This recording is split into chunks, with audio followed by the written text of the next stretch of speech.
Chapter 101, Wayward Brother. Chapter text, Chapter Alexei, Wayward Brother. Over the next few weeks, Taija recovered from the ordeal of cleansing the taint, and Rand began to consolidate his hold over Andor and cast his eyes to the south. He'd need to unite the nations of the world under him before the last battle, and Elian seemed like an obvious next choice, bordering Tyr as it did. It also lacked leadership after Tel's defection. One of the first things Taija did after she felt better was pay a visit to each of the Choden Cal, running a diagnostic web over them.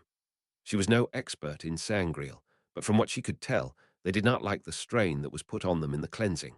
Not at all. Their internal matrices were gradually realigning, but it would take a while. She had no idea how long. Using them before then would be foolish, possibly terminally so. It was still positive news, though. She'd been worried the cleansing might just melt them into slag heaps, but they seemed to be pretty much intact. Rand had hidden the access keys away, and with the risk of him going mad gone, that seemed to be for the best. That all paled into insignificance compared to the conversation Taija had had with Rand a few days after she'd left Siyuan's village. He'd caught her alone, suddenly popping up to walk beside her, his escort of maidens fading into the background. After some polite, small talk, Rand got straight to the meat of the matter. You do realize that, after what you said to Siyuan and her sitters, you need to act or they'll come after you. What do you mean? The White Tower now sees you as a rival. You're training and promoting people and giving them the title of Aes Sedai. They'll be looking to undermine that in any way they can. They might hold off for now because of the war, but believe me, they will see you as an existential threat. For fuck's sake, the same thought had been going through Taija's own mind, but she tried to put it aside because she didn't want to deal with it. But Taija sighed. You're right, Rand, but I'm not sure what your point is.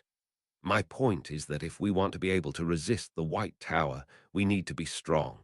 It was nice that he was including himself in that. The ideals of the Hall of Servants mean something. I want to see true Aes Sedai back in the world. But for that to have a real impact, it needs to be more than just you teaching a few girls. There's also the practical side of it. The light needs properly trained channelers that can be relied upon to do the right thing, to fight in the last battle, and almost as importantly, to do things other than fighting afterwards. He grimaced. I'm not meant to survive the last battle. He shrugged off the hand Taija put on his arm. But I still want to leave something behind. You want to bring back what you remember. Taija had plenty to say about this not surviving the last battle rubbish, stupid fucking prophecies. Her mind was already heading off down that tangent when suddenly she realized with horror where Rand was going with this. Oh, no, no, no. I can't. I'm not suitable. I won't. Rand stopped walking and turned to face her. Taija, you went and kicked the hornet's nest, decided to call them out. Now you need to take responsibility for your actions. More importantly, the light needs this. I want it, and I think you do too. You're the only one who can do it. Tell, I trust him, I do. He can help you, but I can't put him in charge of this. Not something like this. Not without you to watch him. I can't do it myself. Nynaeve doesn't have the experience. It's got to be you. With a sinking feeling in Taija's stomach, she realized he was right. I can't teach the men, though, so what's your plan there? It was Rand's turn to look a bit uncomfortable. It would need to be Tell. Again, there's no one else other than me. And you're too important. He shrugged awkwardly. I don't like to ask you to, but... Taija took a moment to examine her feelings. Could she work with Tell? Yes, it wasn't that hard an answer. She didn't want to, it would hurt, but the acute pain had faded to a dull ache, and he brought her Lanfear's head. Well, that kind of apology must be worth something. Right, Taija sighed again. Yes, I can work with Tell. He's proven himself more than once now. As long as he doesn't get any ideas about us, I can work with him, for the light and for the Aes Sedai. Rand nodded sharply. Good, he won't. Of course, he'd already spoken to Tell. That seemed unfair. Why was she always the last person to be spoken to? You'll be in charge, of course, like I said, but Tell has plenty of skills to bring to the table beyond just teaching the men. Well, that was certainly true. He hadn't thought of everything, though. There is one thing, Tell isn't Aes Sedai. And I understand how it was. He lost that status. He doesn't need it to teach people and support you. Taija shook her head. Rand didn't understand. No, if you trust him, if we trust him. If he really has come back to the light, and if he is going to be running this new organization with me, then he should be Aes Sedai. There needs to be something for the men and boys to look up to beyond the dragon, and it's not the right way of doing things. If we believe someone is worthy, then they're worthy, whatever they've done in the past. At the very least, he should be given the chance. Was he worthy? Taija wanted to say no. She wanted to scream it into Tell's smug, blue-eyed face. But every single thing he'd done, every action he'd taken since he came to Rand said yes. Could she let her own hurt override that?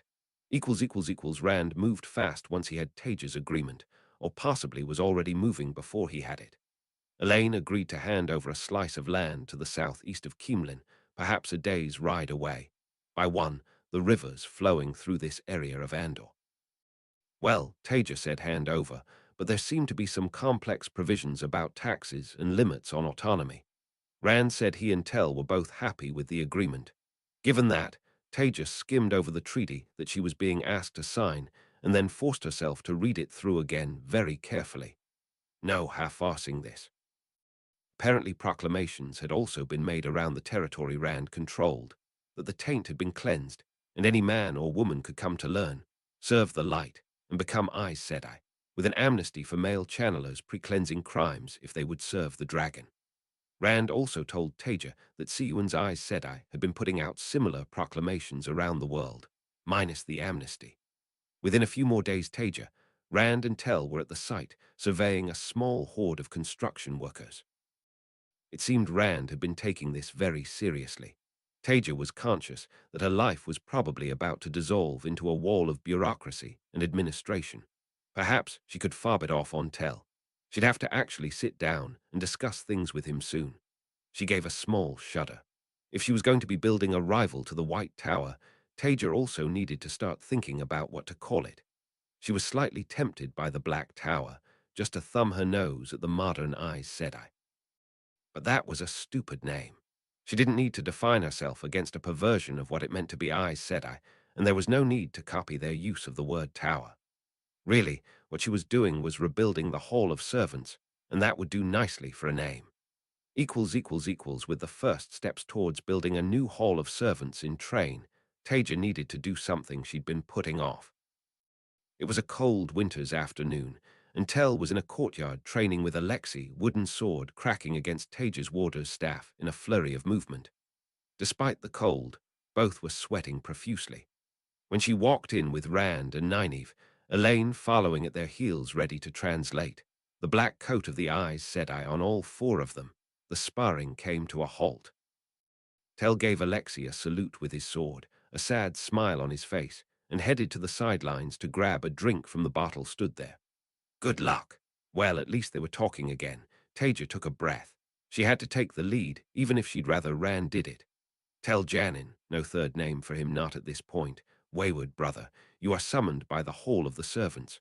The world does not wait upon its servants. The servants of all wait upon the world. Ask no questions. Obey and come without delay, for you are to be judged.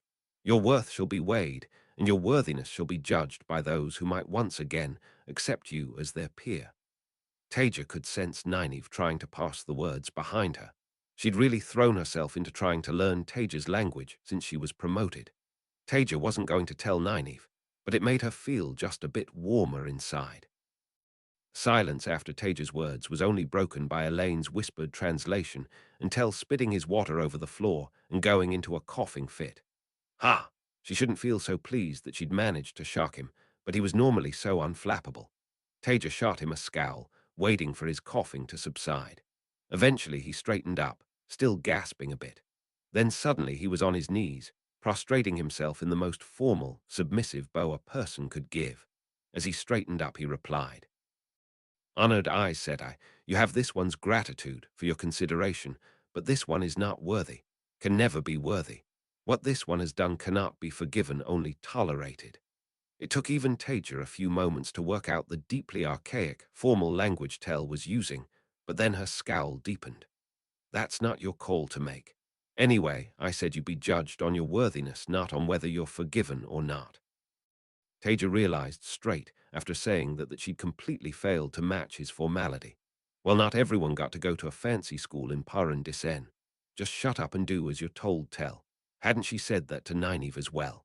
Oh, light was that going to end up part of the ceremony these days? Why did Rand look like he wanted to laugh? Taija shot him an angry look as Tell slowly got to his feet, eyes thankfully still downcast. At least he wasn't stupid enough to find this funny. It was already bad enough. Fuming to herself, Taija spun a gateway to the audience chamber in one Keemlin's palaces that she'd had prepared for this. A bit better than the rough earthen bowl she made last time. The room was suitably decorated for a formal occasion, much nicer than the rather sterile meeting room she did her own test in fact. The banner of the Aes Sedai hung behind and above the raised platform, and this time the chairs on each side of her wouldn't be empty. Elaine would stand behind the three of them to translate for Nynaeve and Rand, although Rand seemed to be showing an odd level of comprehension so far. They arranged themselves, and Tell knelt in front of the platform. Taija frowned for a second. Why was he doing that? Then she remembered he wasn't there as an aspirant being considered for promotion. He was there as a transgressor asking for restoration and forgiveness. Her frown deepened. She should have remembered that. Taija glanced at Rand, and Nynaeve sat on each side of her. Rand had a faintly amused smile, which didn't help her mood. Nynaeve's face was impassive. We are assembled here today to witness the judgment of a wayward brother who wishes to return. He shall be called upon to demonstrate his worth, his skill as a channeler, and his potential as a servant of all. We three shall judge him under the light of the Creator on behalf of the whole of the servants. Taija was pretty sure those weren't the right words for this situation, but it was close enough. Also, wayward brother seemed far too mild a term for these circumstances. Why had Rand's smile widened? He was practically smirking. She wasn't going to let him distract her, however annoying he was being. Next was her own addition to the ceremony, but one that she actually wanted to be a permanent part of it. Before we begin, we will pause to remember our lost brothers and sisters. Remember that they too would have been here once. Too many have been lost to the shadow, to the madness, and simply to the grinding of the wheel. They were loved, and they will be remembered. They were loved, and they will be remembered. All four people in the room echoed the words back, just like they should have, but Taija hadn't expected it, not after the silence she got last time. She had to sniff hard as her eyes blurred. After a moment, Taija continued. Tell Janin, your achievements are myriad, so are your crimes. One does not excuse the other. However, you are being given the chance to prove that you can be worthy once more for your service to the world. As the first step, list those deeds of which you are most proud, those that you believe make you worthy of calling yourself Aes Sedai once more. Tell stayed looking at the floor and eventually replied, no deeds, actions, or pleas can make this one worthy once again. For fuck's sake. Taija stared at him for a long moment, resisting the urge to storm out. Tell, seriously, stop it, she hissed. Or wait, was that the correct response in this ceremony? Taija wasn't sure. She certainly never learnt any of this one-third person crap. Why was she having to lead this? If Rand laughed, Taija forced her voice back to normality and hurried on. That is not for you to decide, but for the three of us who have been placed here in judgment over you. Tell looked up to meet the panel's eyes, only he was looking straight at Taija, not at the others. I have done everything I can to prove myself worthy, even if I believe I am not. Thank the light, he dropped that ridiculous formal language. Who the fuck spoke in the third person anyway? This was why she always used to avoid bloody Paran Disen. I have given myself to my worst enemy. I have struck against the shadow. I have taught the dragon all that I know. Not in under a year he hadn't. I have surrendered all power. I have saved the lives of my allies and friends and risked my own to do it. I have made good long-forgotten promises. Taija was getting uncomfortable under his blue-eyed gaze and looked down before glancing at the other panel members. There wasn't much she could say to that. The other two gave small nods. Fine. Wayward brother, you will now be asked whatever questions we determine are best to judge your character. Answer truly and without hesitation, for you are under the eyes of the light and the whole of servants. Taija looked to each side, inviting Rand and Nynaeve to go first. Normally this could be a multi-hour grilling, even without Tell's unique circumstances, but it was a bit different when Rand knew him well and Nynaeve was so new to this. Rand didn't hesitate. What do you plan to do if you're granted the title of Aes Sedai? To serve exactly as I have been since I joined you. To do whatever I can to redeem myself. Nynaeve weighed in. What about after the war? When we've won, this time he paused for a second. I would like to retire, somewhere quiet and pretty, and just live my life in peace. What can you contribute to the light? Would you do charitable work? The questions kept coming, and they were all soft, easy ones to Taija's growing irritation, and Tel just kept staring at her. Then Nynaeve asked, "What do you want most in the world?" He didn't hesitate, just said, "To see Taija happy again without that pain in her eyes." A moment later, he clapped his hands over his mouth, his eyes widening as they flicked to Rand for a second. Taija felt her face heat. How dare he? Well, that's not fucking likely, is it? She snapped back without thinking before clapping her own hands over her mouth. Tel's face started to crumple and then was impassive, a mask descending over it and his eyes going back to the floor. Taija stood up slowly on legs that wanted to shake. She couldn't just behave like this, it was wrong. "I'm sorry, that was unworthy of me." She gave Tel a formal bow of apology and looked to Rand and Nynaeve. "I'm emotionally compromised. I can't chair this panel." Trying to keep what dignity she had left, Taija pushed her chair back and was turning to leave when Tel shouted out, "Wait." She paused. "Taija Sedai, you have every right to be angry, furious." "I didn't mean to say that." He shot Rand another glance. "But it is the truth. I need you to be here. They can't judge me, not really. You might be emotionally compromised, but you're also the one I've truly hurt. I haven't asked anything from you since my surrender. I know I don't deserve anything from you, but I'm asking you this anyway. Please, sit down, judge me. Tell me I fail, and I'll work even harder with no expectation that you change your mind, but don't just leave it to them." Taija hesitated, torn. He sounded like he was on the verge of tears. She didn't want to be in this position. It was everything she hated about, well, everything. Yet here she was. After a long moment, Taija sat back down. Fine. Duty was heavier than a feather. She could do this. This time it was her eyes spearing into his. "How can people know that you won't do it again?" She didn't need to explain what she meant by it. "No assurance that I can give will ever be enough, but you know my reasons such as they were. I have grown, I strive to be better, and I take every opportunity to show that I am a better man than I was. I had the seeds of my own failings planted in me long before I fell. Pride, envy, and anger." He glanced at Rand. "I've made sure to pull pride and envy out by their roots. Anger, well, I do my best. You talk about anger. Tell me, why shouldn't people be angry at you for what you've done?" Taija would keep her voice under control. She would. "They have every right to be angry with me. I wouldn't expect them to ever stop. All I can do is demonstrate that maybe they can let go of that anger one day as they find new things to care about in the world I want to help build." HMPH. You've hurt a lot of people, some more than others, yet you want them to let go of their anger. Why should any of them forgive you? I'm not asking for forgiveness. I deserve none. Perhaps at best, they might understand that I can be better, that I am striving to be better. Even if they don't forgive me, maybe they will realize that I'm not the same as I was. You were a hero, people loved you. No one would even have imagined you could turn to the shadow. How is that any different to now? I was, he grimaced, but I had flaws too. It was easy for people to overlook them when they only saw the best in me. My jealousy of Luz Thurin. My pride in my strength and desire for more power. Of course, I told myself, that it was for the good of society. And it was, to some degree, but it was there. I was lucky enough to have things that held me back from letting these overwhelm me, safety nets provided by our civilization that moderated my worst instincts and ensured they were turned towards good. The war stripped those away one by one and replaced them with loss and hate. Now, I've recognized my weaknesses. I strive to be better. I envied Luz Thurin, and then I hated him, blaming him for, he hesitated, everything bad that had happened to me and the people around me. I have admitted I was wrong, but more, I've taken action. I submitted myself to the dragon reborn, swore to obey him. I've rejected any position of importance, devoted myself to serving the reincarnation of the man I hated. Rand was looking increasingly uncomfortable at that until hurriedly added, "And I discovered that he is not the same man anyway. Luz Thurin was a better man than me, and Rand Sedai is a better man than him. A man I will continue to serve in any way that I can." "That's as maybe tell, but you say you had things that held you back, safety nets that were taken away by the war." He couldn't blame her for this. He couldn't. What stops it from happening again now? Those are gone.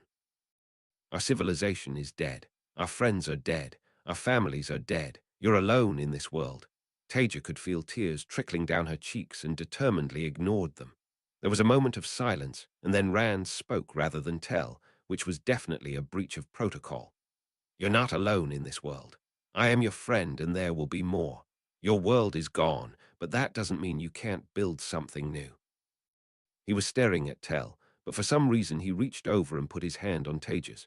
Tell glanced at Rand, then looked at Taija with those sharp blue eyes, hesitating for a few seconds before answering. What stops it from happening again? The knowledge of what I did and the people I hurt. I can't do that again. I won't. I should have died then, and I'd rather die now if it comes to that. The silence stretched until Taija felt she had to break it. No further questions. She glanced at the other two who shook their heads. After another moment, Taija forced her mind back into the ceremony. Tell Janin, wayward brother, to be a servant of all is not just a question of character.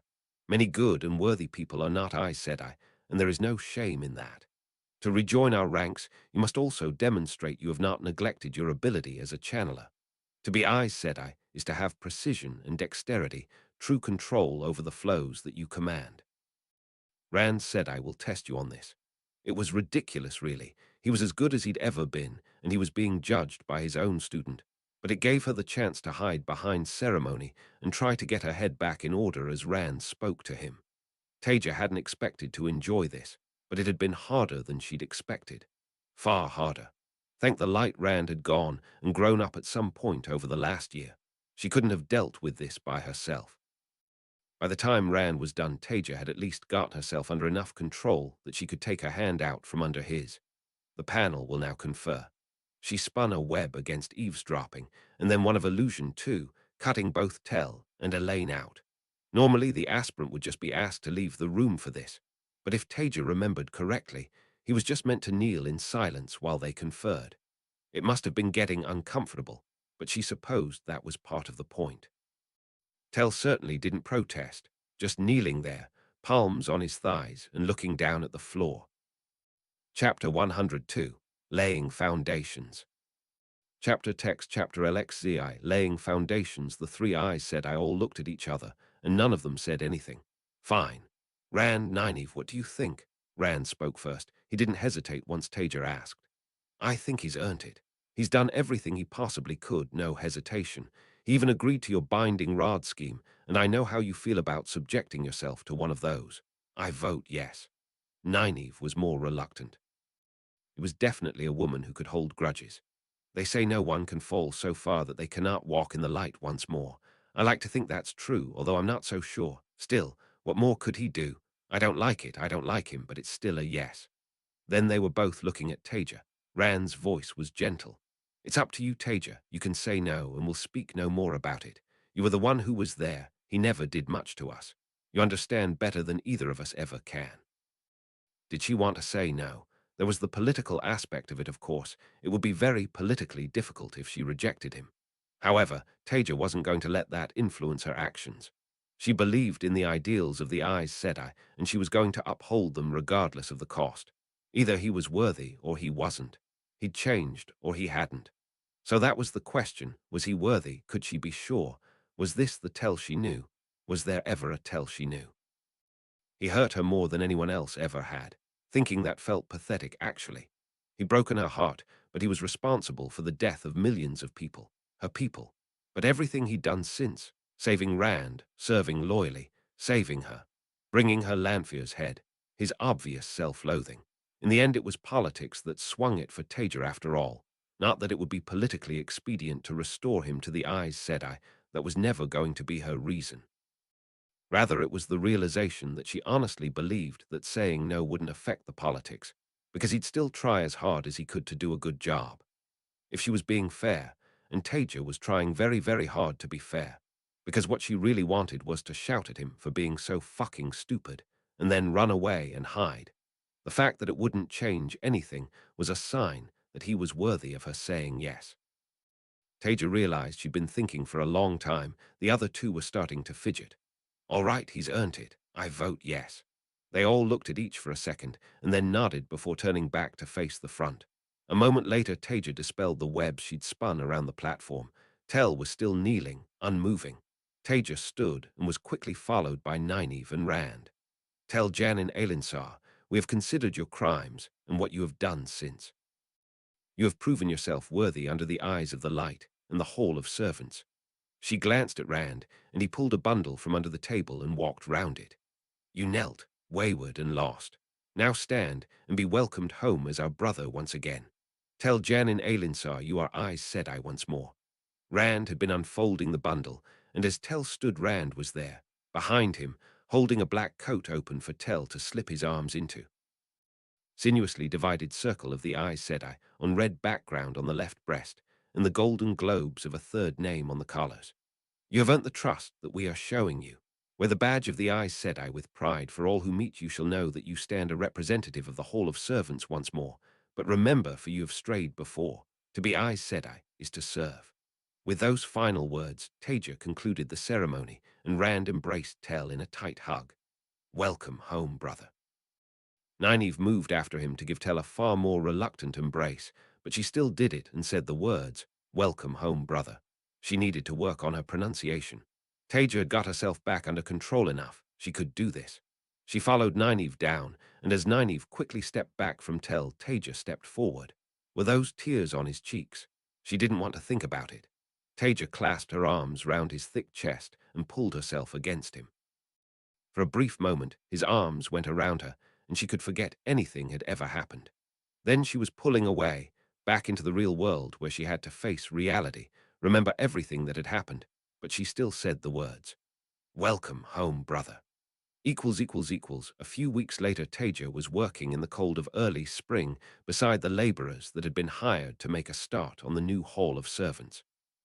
It was a modest start for sure, but time was limited, and she figured it could expand as numbers grew. Having a large number of channelers who could help with construction wouldn't hurt either. Despite the cold air, Taija was down to a short-sleeved blouse and trousers, mucking in with the other workers occasionally. It was heavy going. But these people were probably going to be making up a lot of the future staff of the hall, and it was important to start with the ethos she meant to continue with.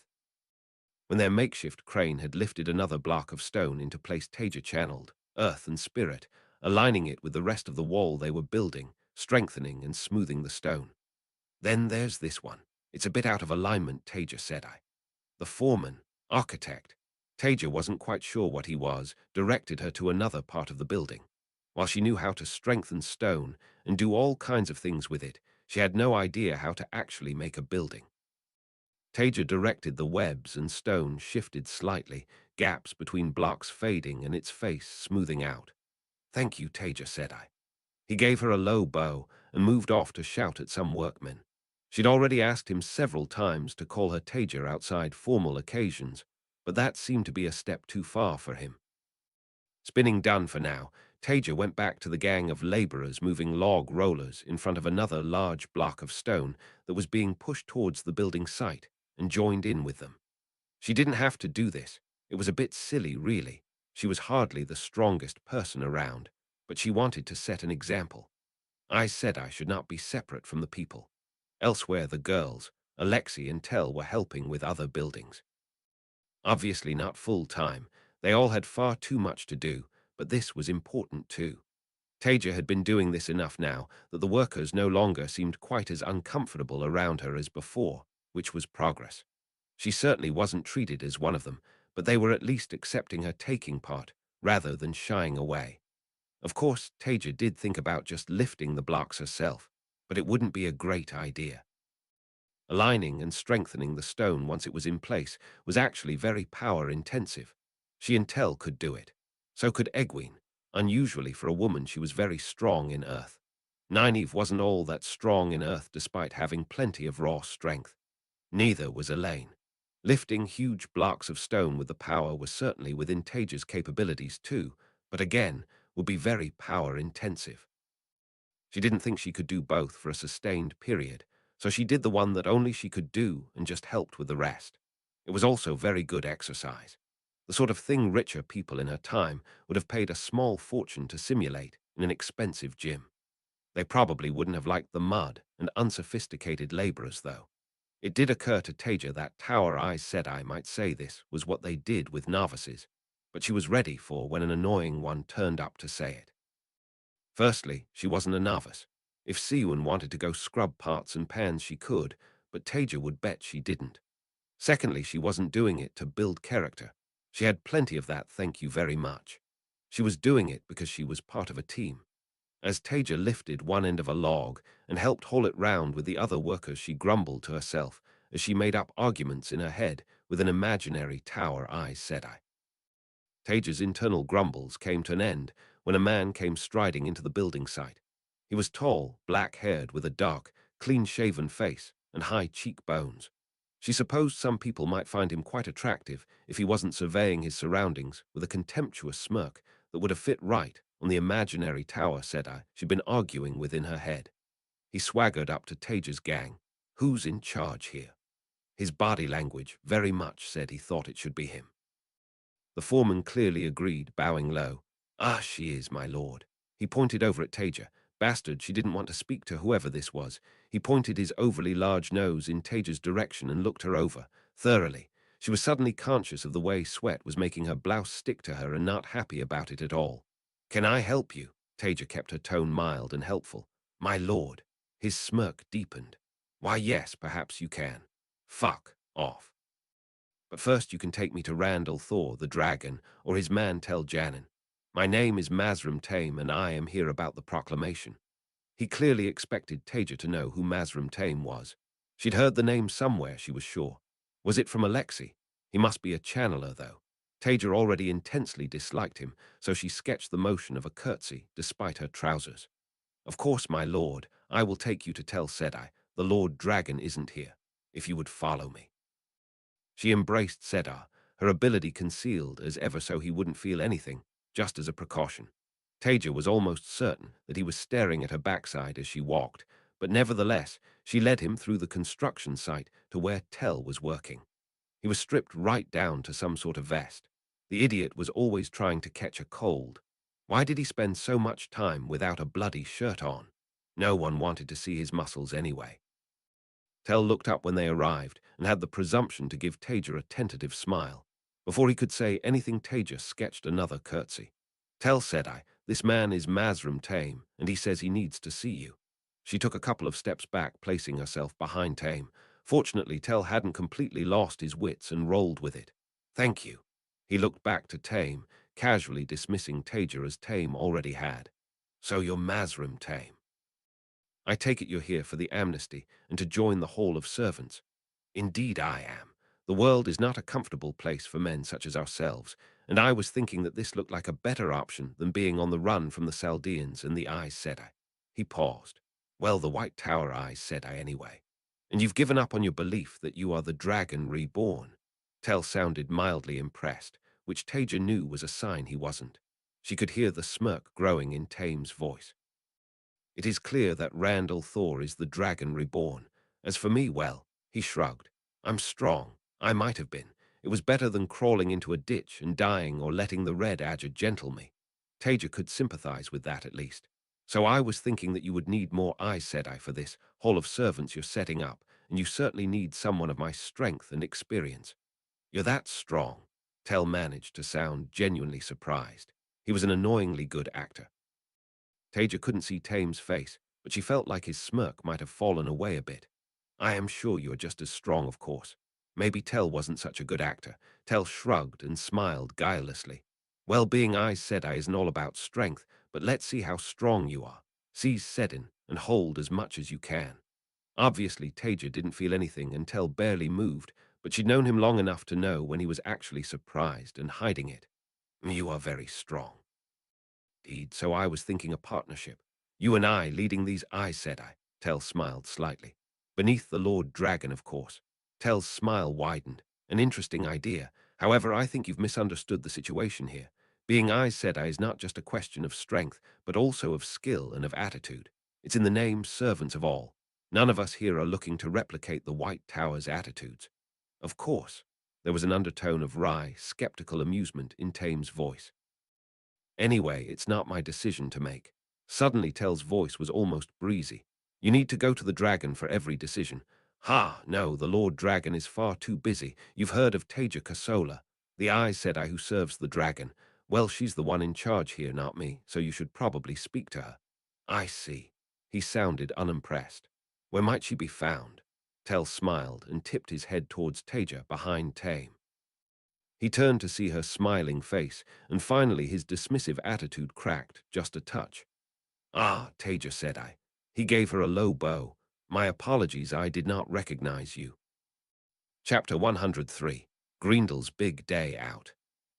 Chapter text, chapter Alexiv, Greendel's Big Day Out. Greendel strode happily through the imperial palace in Sindar. She was more modestly dressed than usual, of course, for one had to blend in at times. It would not do to be questioned, because she was inappropriately attired. Beyond that, she had few worries.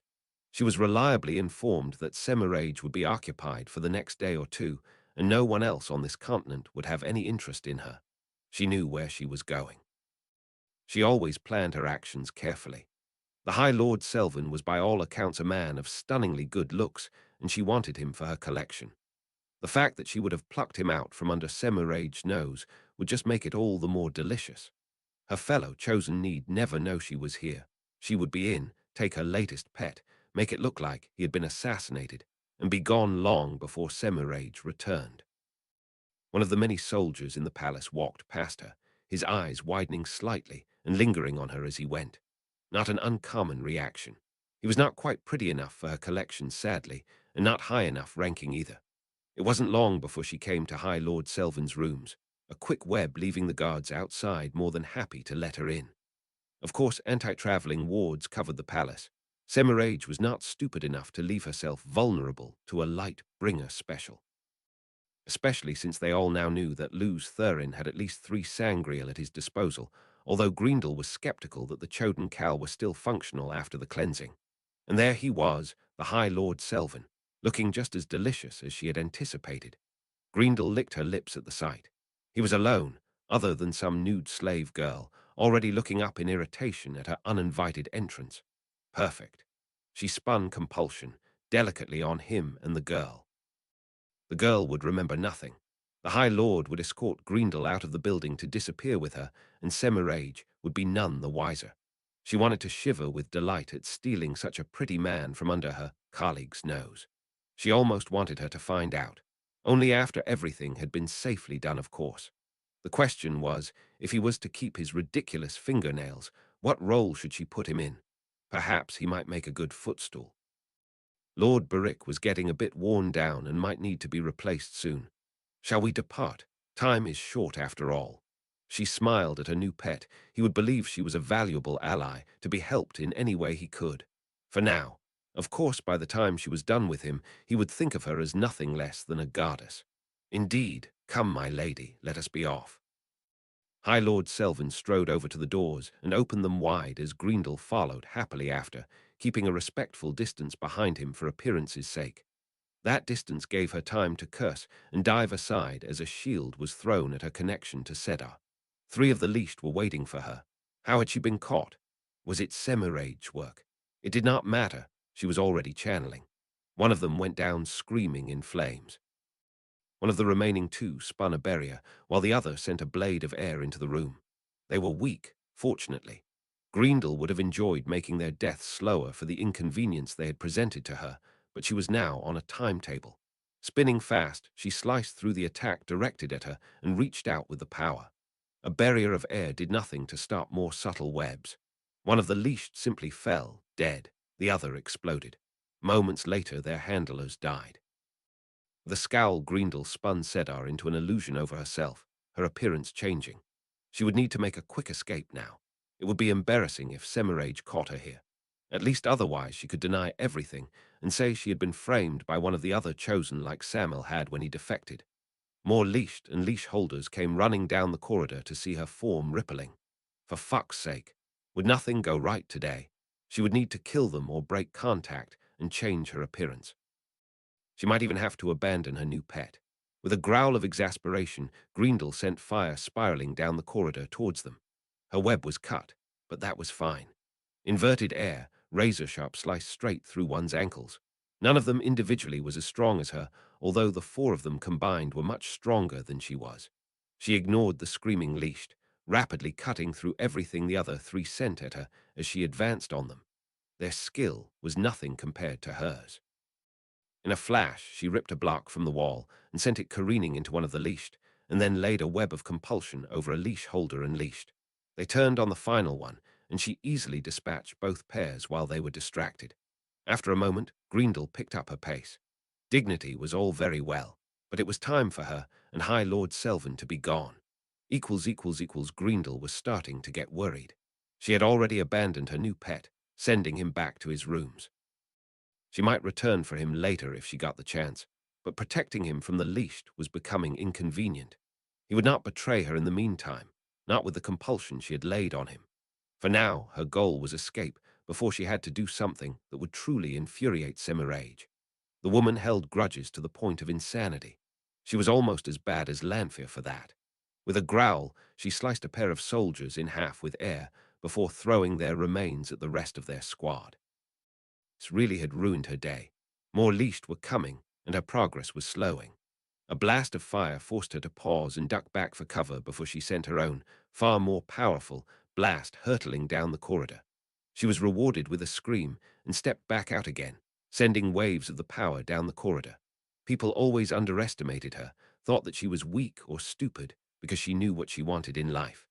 They forgot that she was one of the most powerful and skilled channelers alive. She casually sliced the webs directed at her and retaliated with her own, razor-sharp air spiraling down the corridor. One of the leashed fell, bleeding profusely. The others were retreating, but still fighting.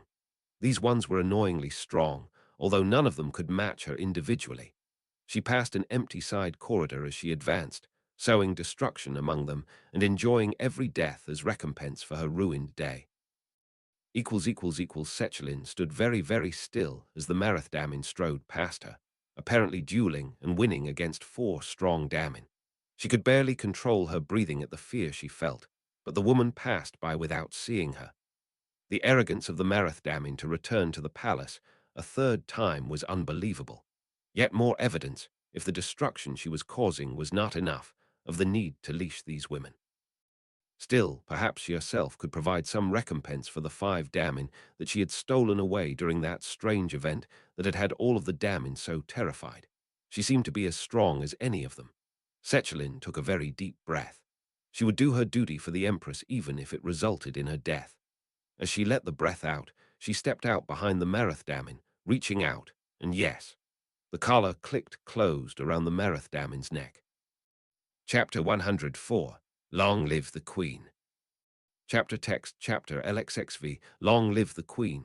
Queen Morghese, although she was not entirely sure she could call herself a queen anymore, looked up at the walls of Keemlin. Perrin stood at her side, the wolf's head and Andoran flags flying above their party. Normally she would have been glad to be home. Now she was not so sure. The messenger they had sent ahead had been received, welcomed apparently, and it was time for her to enter the dragon's lair, so to speak. She had thought she was being clever, coming back to Keemlin with these people at her back, hardened by battle with the Trollocs. People the dragon reborn had grown up with too. A personal friend of his tied to her. Not only that, but a dynamic new lord with a loyal region to be brought back under the crown. The 2 Aes Sedai could not hurt either. She had expected to be rallying supporters and able to use the leverage she had to gather them before she could turn for Camelin.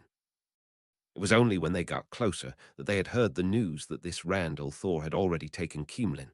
That took the wheels off the carriage, for sure. She would now be a supplicant for her own throne, her new husband gone from valuable piece in the game to potential liability. No, that was unfair. Perrin was everything that game-playing nobles were not.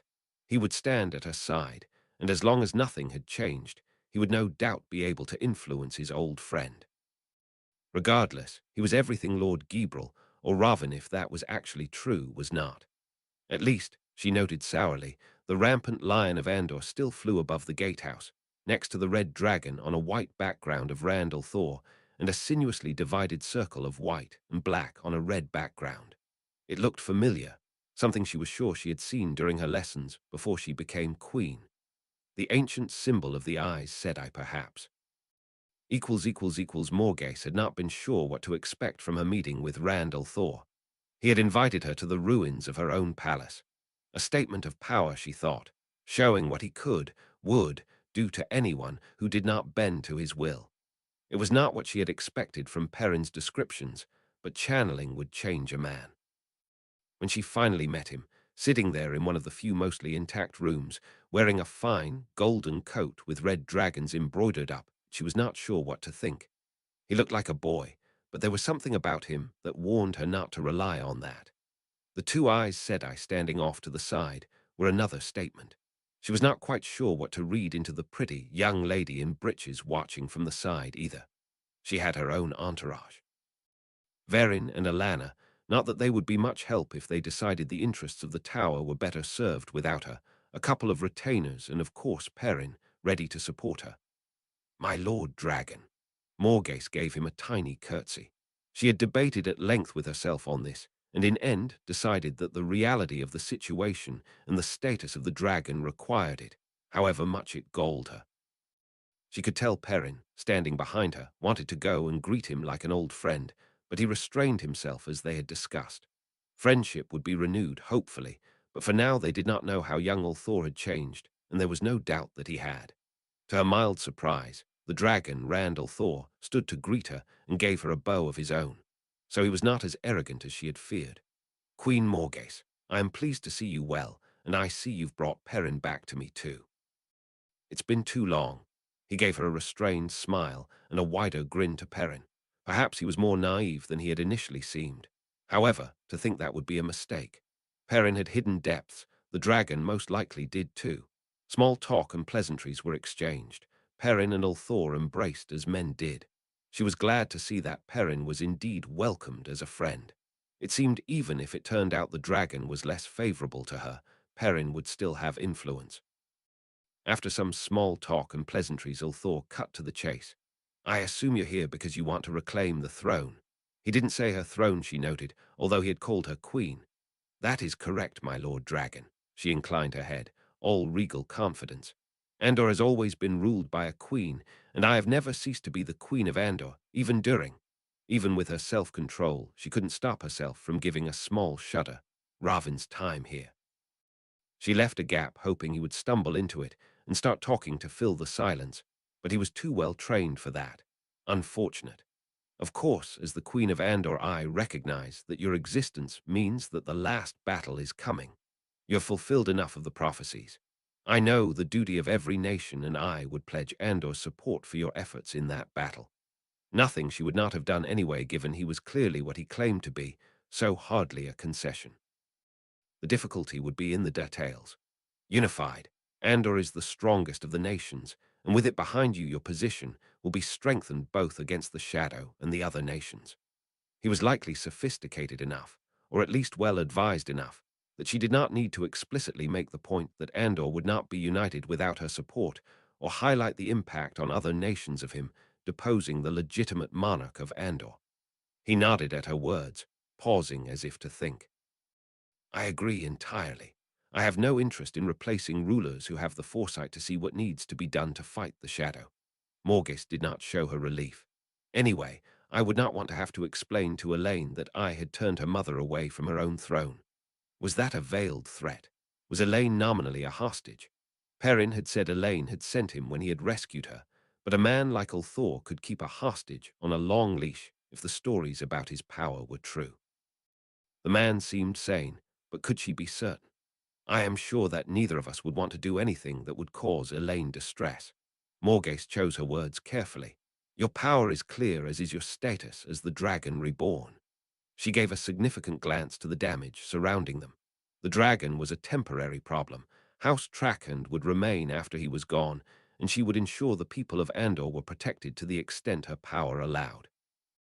She would be a vassal to him, under his control for now, in reality if not by law, but she would work for her freedom. Of course she would also serve the light. She was no dark friend, but she wanted to stand beside the dragon, not kneel under him. Ulthor followed her eyes and then grimaced. Ah yes, your palace. That was unfortunate. Understandable, though. It rankled her to be so submissive. You did what you had to do to take Keemlin from the Forsaken. If it was anyone other than the Dragon Reborn, she would be swearing revenge. Well, fortunately, or unfortunately, that was not me. That was mostly Taija Sedai. And I said I did this. Her composure broke briefly. Perrin had mentioned the woman, although he knew little of her other than she was not the criminal Eleda had thought. Apparently she was the most favored of Rand's Aes Sedai entourage, the only one who could really be described as a true follower of him too, if any Aes Sedai could be a follower. Morgase had been going to reserve her own judgment until she met the woman, but if she had seen fit to destroy her palace like this, then perhaps Eleda had had a point. Althor must have picked up on her thoughts because he replied, "Indeed. Ravin kidnapped Elaine. Taija pursued him here alone and fought two of the Forsaken until Tel Sedai was able to assist her. She succeeded in killing Ravin in the process. The damage to your palace is regrettable, but buildings can be repaired. Liv's, on the other hand, cannot be, so you should probably be thankful to her for risking her own life to save Elaine's. The consequences, if she had not, do not bear thinking about. Another veiled threat against her daughter. Regardless if it was true that this Taija had rescued Elaine from Ravin's clutches, then Morgase was in her debt. Now speaking of Taija, said I, there is one agreement that I wish to discuss with you. You see, in relation to the Hall of Servants." Internally, Morgase sighed and prepared to fight to retain as much independence as she possibly could. Chapter 105, An Unexpected Letter. Chapter text, chapter LXXVI, An unexpected letter. Tell idly watched the stranger heading towards Taija. She was nearby speaking with Tame, who'd pulled her off her work helping with construction. Tame, in an ideal world, he'd have sent the man packing. He was unpleasant, had entirely the wrong attitude for an Aes Sedai, and seemed to take pleasure in making people uncomfortable. However, he was also very strong as Tell himself. There was also the fact that he could hardly turn someone away on the basis of their past deeds. He allowed himself a wry smile at that. Anyway, ultimately it wasn't his choice. He promised himself never to seek power or glory again, and he was keeping that promise. The decision was Taija's. She was in charge. As it kept doing, when he thought of her, his mind went back to recent events. He'd been more than surprised at Taija's willingness to return him to being Aes Sedai. Perhaps it had been the wrong decision. He didn't really think he deserved it. If it had been anyone else deciding, he'd have refused it. He knew if he tried that with her, she'd have given him the exasperated look she always gave when he did something she thought was stupid and inconvenient. It would be, for fuck's sake, Tell, just do as you're told. And then he'd do as he was told, and she'd be upset because the ceremony had been ruined. Better to just avoid the middle step and do as he was told. Still, while that afternoon had probably been the best single moment of the last 11 or 12 years, well, except perhaps for when he gave her Lanfear's head, it was still bittersweet. It was Rand's tendency to bend the pattern around him that had made him blurt out what he'd said about his greatest desire, but it was true all the same. What he really wanted was for her to be happy, to be able to smile again. She'd always been so cheerful, playful during their time. Bouncing from place to place, throwing herself into games, even occasional pranks. He didn't think he'd actually seen Taija laugh in the entire time he'd spent serving Rand. His presence now couldn't be helping. She could accept that he'd moved on, it seemed, believe that he was redeemable, which was another weight taken off the stack weighing him down. But he also knew she believed in duty and doing the right thing above her own comfort. He'd accept that, restore his status, even work with him while it ate her up inside.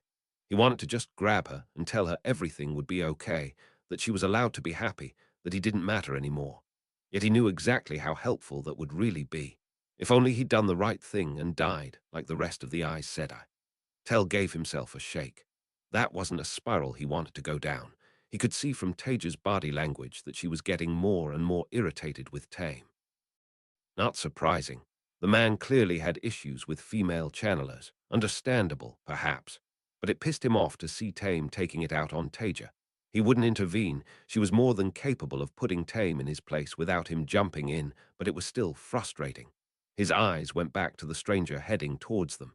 There was something slightly off about him. Tell seized Sedin and strode over. It was just a feeling, but better to be close. As the man reached Taija, he gave a low bow and handed her something. She'd be fine. If there was any danger, she'd deal with it. She was certainly faster at spinning than he was. As soon as he'd handed whatever it was over, the man turned to leave without a word. There was clearly something going on, so Tell quickened his pace while Tame stood there looking bored. As Tell reached them, Taija unfolded the object she'd been given to reveal a letter. Her eyes widened as she read it before her mouth thinned in a mixture of disgust and anger. A moment later she looked up and then wordlessly handed it to him. Dear Professor Kosola, I know that due to the misfortune of historic events, we find ourselves on opposing sides of this sad conflict. However, as a fellow scientist who, like you, understands the importance of expanding the boundaries of human knowledge, I wish to extend to you my unreserved congratulations. Your recent achievements were beyond impressive, and I was honored to be a witness to them. Like you, I have suffered under the constraints of this time, struggling against the lack of resources, infrastructure, and basic technology. Your ability to overcome that and to devise a way to change the world for the better was exquisite. In better times, I would look forward to corresponding with you on how you managed to achieve what you did, but sadly I believe that will not be an option here. I shall try not to dwell on yet another of life's disappointments. As you will no doubt be aware, I joined the Shadow because of the Light's narrow-minded refusal to allow scientific progress. However, my true allegiance is, and always will be, to the expansion of human knowledge and achievement, and you, Professor Kosola, have trumped all possible expectations in that field. Your achievements were well known in our time, and you were as deserving as any of us of your third name. But what you have done here and now, it was something different. I congratulate you and I envy you. I think you are the only one of this time who would truly understand me, and if things had been different, perhaps we could have done great things together. As it is, I wish you all the best in your reclaiming of Tel Janin. I cannot say the man is to my taste, or that I had thought anything would turn him from his monomaniacal quest for revenge, but I am not a churlish man. A towering exemplar of achievement like you deserves to have what you want, and I congratulate you on your success in that endeavor. Sadly, the next time we meet, I expect we shall have to try to kill each other, but please do know that, whatever the outcome of that, I hold you in the highest respect. Yours sincerely, Ishar Morad Chuain, Professor. Tel glanced over at Taija, who still seemed to be deciding whether to be disgusted or furious, and tried hard to clamp down on the amusement bubbling up inside him. It was one of the most ridiculous things he'd ever read. Of course, Taija was angry. He could see why she would be utterly furious at the comparisons Ajna had made between them, at the man even daring to write to her.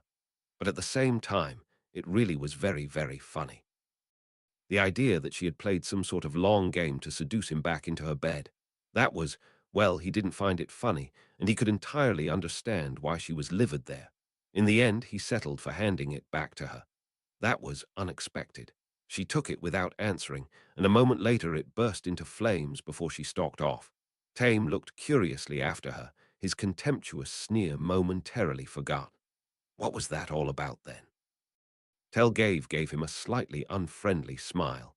It seems that Ajna had decided to send a letter of congratulations to Taija for successfully cleansing the taint on Sedin. It would have taken a better man than him not to enjoy the stunned look on Tame's face as he strode away, a faint smile on his lips. Then he stopped dead.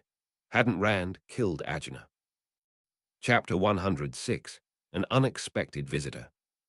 Chapter text chapter LXXV. An unexpected visitor. Taija was sitting on Tel's lap, leaning against him as the two of them watched the sunset together. It had been the perfect evening, spending time with the man she loved. She could forget anything bad had ever happened, and now they were just talking. His arms were round her, his hands leaving red prints on the white of her blouse. Another day gone, spent rebuilding the Hall of Servants, working together to bring back the best parts of her time. Together and happy, just the way they were meant to be. Still, it was getting dark, a bit chilly. Taija twisted in his lap to place a kiss on his cheek and whispered in his ear, "It's getting late, let's head back." Tel's eyes meet hers as she leant away, and no words were necessary. Taija was deposited back onto her feet, and they both headed back to their house. There was no need to hurry. They had all the time in the world. Tel reached down and enveloped Taija's hand in his, giving it a little squeeze. A body swung from a nearby tree. "I love you, Tel." In no time at all they were inside, and then there was no time to waste. Taija's hands were round his neck, going on tiptoes to press her lips to his, mold her body against him. The Myrddraal were watching through the window. As they kissed, Tel's hands were eagerly moving up her sides to start undoing her blouse. He'd gotten it open before Taija pulled away, biting her bottom lip, ready to shrug it off and get to work on his clothes. She trailed her eyes up his body, enjoying the way he filled out his shirt and breeches in all the right places. Under the bed, a child whimpered in fear. Taija kept moving up with her gaze, ready to enjoy the hunger in his eyes, the way his loving smile brought his handsomeness together into the perfect combination. Only there was nothing there. No smile, no hunger, just hate and grim, downturned lips. She took a step back, and the scar, that hideous scar, started to inch its way up his face, coming down across his nose until it twisted his lips into a parody of a smile. No, Taija shook her head in denial. Oh, yes. He showed his teeth and took a step towards her. Did you really think I could change? I fooled you once, and you were stupid enough to let me come back. How blind can you be? How many more times will it be before you learn? How many more people will you let me kill? He stared to reach for Taija, and she staggered backwards until she felt the cold wall behind you. No, you came back. This is wrong. This isn't you. I was always like this, Taija. You were just too stupid to realize, and now I'm going to teach you all about me. His hand gripped her hair, pulling it tight. Equals, equals, equals. With a shriek, Taija woke up, panting for breath. Her blankets were on the floor where she must have kicked them. Thank the light she had this building to herself for now. Another nightmare. With a sigh, Taija reached down and tugged a blanket back over herself before pulling a pillow tight against her chest and curling up around it. She wasn't an idiot. She knew why she was having these nightmares. On some level, she was still terrified that he was going to turn around and betray her if she gave him any leeway at all. Of course she was. How could she not be? It wasn't wrong of her to be scared of that. It wasn't. He was doing everything right. He was working even harder than Taija was, and she wouldn't have a hope of having this place running the way it was without him supporting her. If it was anyone else, she'd be throwing herself at their feet in gratitude.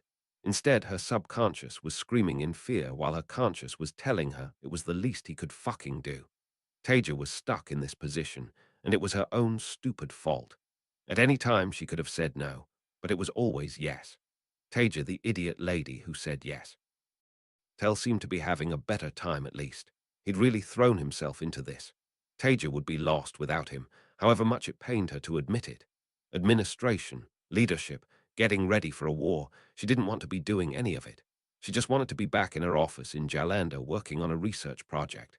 That dream died over 3,000 years ago. Tell and his friends helped kill it. Taija saw him laughing with some of the new initiates yesterday. She should have been there, laughing with him. For a moment she'd wished she was. But then she'd remembered he ruined it. Yet if he hadn't ruined it, he'd just be dead, and she'd still be alone. Every path was the same, empty and alone. With a sigh, Taija decided she wasn't going to be getting back to sleep, and it was time to get up and stop trying to avoid her job. At least it was something she really did believe in. Equals, equals, equals. Tell looked the group of men over again. Any reasonable assessment, they were a bit of a sorry bunch. Most of them had only been at the hall for a couple of weeks. The longest was a month. Some of them looked half-starved even with the regular meals provided by the hall. Less than half of them could even seize Sedin yet. However, they were a start. A very surprising one by all accounts. Who would have thought that there would be so many men who could learn to channel, popping up straight after Rand's announcement? He really did bend the pattern to his needs. Sedin suddenly flowed through Damer Flynn, a leathery old veteran. For a moment his eyes filled with both wonder and fear before he lost the power again. Excellent, another. With a smile, Tell came over and clapped him on the back. Well done, Damer. Everyone will be drinking to your name tonight. The first time is always the hardest, and now that you've done that, it's just a matter of practice. Next time, see if you can hold it for 10 seconds. He stepped back. All right now, everyone with me. Visualize the flame in your minds. It had been a bit of a surprise, really, but he was actually enjoying himself. Teaching these people, from graying old men like Damer to beardless youths barely out of their teens. It was nice. Actually, it was fun, too. He felt like he was truly enjoying himself for the first time since Taija. There was no need to be seeking promotion or glory. He could do this and serve the light quietly just like he had promised himself. It was an odd realization, but maybe this could be his future. He'd certainly enjoy it more than retiring to a farm. That would be a better way to spend his life. Punishing himself was all very well. He deserved it, but making a difference was more important. Better to devote his life to rebuilding the best parts of the things he had helped destroy. Of course, he was helping Taija any way he could too. She was run off her feet trying to keep everything organized, and he knew she hated it, but she refused to ask him for help, understandably. So he had to be discreet about what he did, a word here or there. Supply schedules filed and dealt with, minor matters disappearing before they reached her. Whatever she needed, he'd be there for her, and since part of what she needed was for him not to force his presence on her, he'd do his best to accommodate that too. What Taija really needed, though, was something that was her own. She'd been pushed into this, but if she could find something that was truly hers, it would help her with everything else. Something she was passionate about. He hadn't lied when he said his greatest desire was to see her happy again. He'd been talking to Rand about that, and if everything worked out, hopefully he'd have something for her soon. Taija resisted the urge to kick Tame. To kick him again and again until he stopped smirking at her. You will not strike an initiate with or without the power again. We don't practice corporal punishment here, and even if we did, you don't have the authority to impose it. That smirk just deepened slightly, and his eyes roved up and down her body. As you say, Taija, you've made your wishes clear on this, although why Aes Sedai allows you to coddle the men with your weakness, I do not know. Firstly, Aes Sedai isn't in charge here. I am. Secondly, he is in full agreement with me on this. Of course he is. Tame's tone said the exact opposite. Fortunately, before she could say anything too intemperate, Taija was distracted by the sound of raised voices. She shot him a hostile look. We'll discuss this later. Tame gave her a marking bow before Taija spun on her heel and headed towards the voices, as did most of the initiates, Tame ambling behind them. The source quickly became clear. Two women on horses, followed by a couple of wagon loads of younger women and girls, coming into the hall's grounds. Various workmen and initiates had stopped to stare, and Taija spotted Tell heading over too. As she headed towards them, she recognized one of the women on horseback as Cadsuane. The green dress and iron-gray bun were easily recognizable even from a distance. The other was Benny. Taija didn't run over to see her. She was too conscious of Tame smirking his way along behind her, but she did quicken her step. Benny, Cadsuane, welcome. What brings you here? Cadsuane did turn out not to be that bad, but most of Taija's welcome was still for her friend. After what Cadsuane had said about the White Tower, Taija hadn't been able to help but worry about her. As Benny dismounted, Taija gave her a tight hug. No Aes Sedai dignity for her. Cadsuane she gave a polite bow to before turning back to her friend and looking her over more carefully. I thought you were in the White Tower.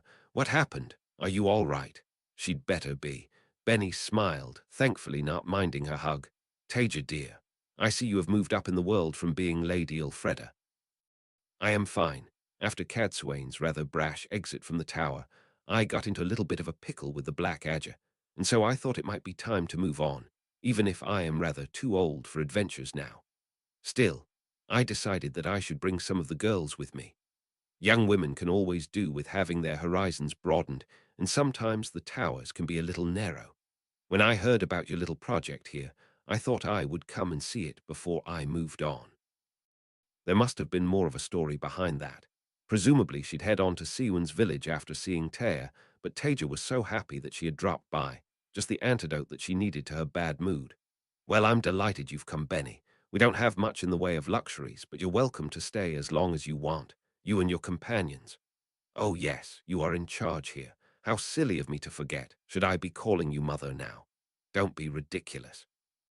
Tame's voice drew Taija's attention from Benny before she could counter her teasing. So you're the famous Cadsuane Meladrin. I heard you helped them capture me. You don't look like much. For fuck's sake, Taija raised her voice. Will you PL? She was cut off by Cadsuane. Perhaps I did, but I can assure you, if I had been there afterwards, then you certainly would not have escaped, boy. Half the bloody initiates in the hall seemed to be watching by that point. Heh! Tame turned away from her contemptuously. Words in the wind. What about you? He focused on Benny. Are you here to sneer at us taking our rightful place in the world again too? Tame. Taija's voice was as sharp as she could make it. She noticed Tell watching from among the initiates. What? I should be polite to the Aes Sedai. They're not your Aes Sedai, and neither am I. I will serve the Lord Dragon loyally, but I have no interest in dancing to the tune of those weaker than me, those who tried to gentle me. Mocking tone of Tame's voice now carried an undercurrent of hate. You should watch your words, boy. Kadjusane embraced the power, and a moment later so did Benny. No doubt Tame would now be feeling the goosebumps. If you do not, then perhaps you will be reminded why the wise show respect to Aes Sedai. Taija glanced back at the initiates who were watching, wide-eyed men and women. Tame, stop it. No, I don't think I will. You can teach your women, your pathetic little ideas to go with their meager strength. I, on the other hand, am going to build something great for the dragon, something that will keep him and men like us safe from the meddling hands of Aes Sedai. You have your women, leave the men to me and tell Sedai, the people who can actually handle them. He was practically spitting with rage by then. Tell stepped forward, looking like he was about to say something. Probably something angry, judging by the look in his eyes, but Taija needed to deal with this. Tame had been undermining her authority since he got to the hall. She needed to get this under control. If Tame kept going the way he had been, she was going to end up being nothing more than a figurehead while he ran the show with Tell. Okay, that was unfair to Tell. She might not want to give him any credit, but he was on the same page as her philosophically. Now anyway, and he'd supported her without hesitation. Still, if she let this go, her authority would be fatally undermined. Taija met Tell's eyes, and he stepped back again, understanding immediately. Much as it pained her to admit it, he really was supporting her however he could. Then she turned her gaze on Tame with rising anger. She was going to explain to everyone why Tame's behavior was wrong for anyone who aspired to be Aes Sedai. Power wasn't the goal, service was, and Tame was spitting on that. Real Aes Sedai used words and logic to win arguments. But first Taija was going to beat the shit out of him in as humiliating a way as she could. She'd been very stressed recently, and he just volunteered to be her stress ball. He'd be more receptive to her words and logic after she'd left him in a battered heap on the ground. Chapter 107, Lesson Time. Chapter text, Chapter LXXVI, Lesson Time, and I shall name you Lena. Sechelin finished the speech she gave to every newly captured Damin and smiled at the blonde woman. If she was not Damin, she would have been quite beautiful. This one would be interesting. There had been the expected emotions from her.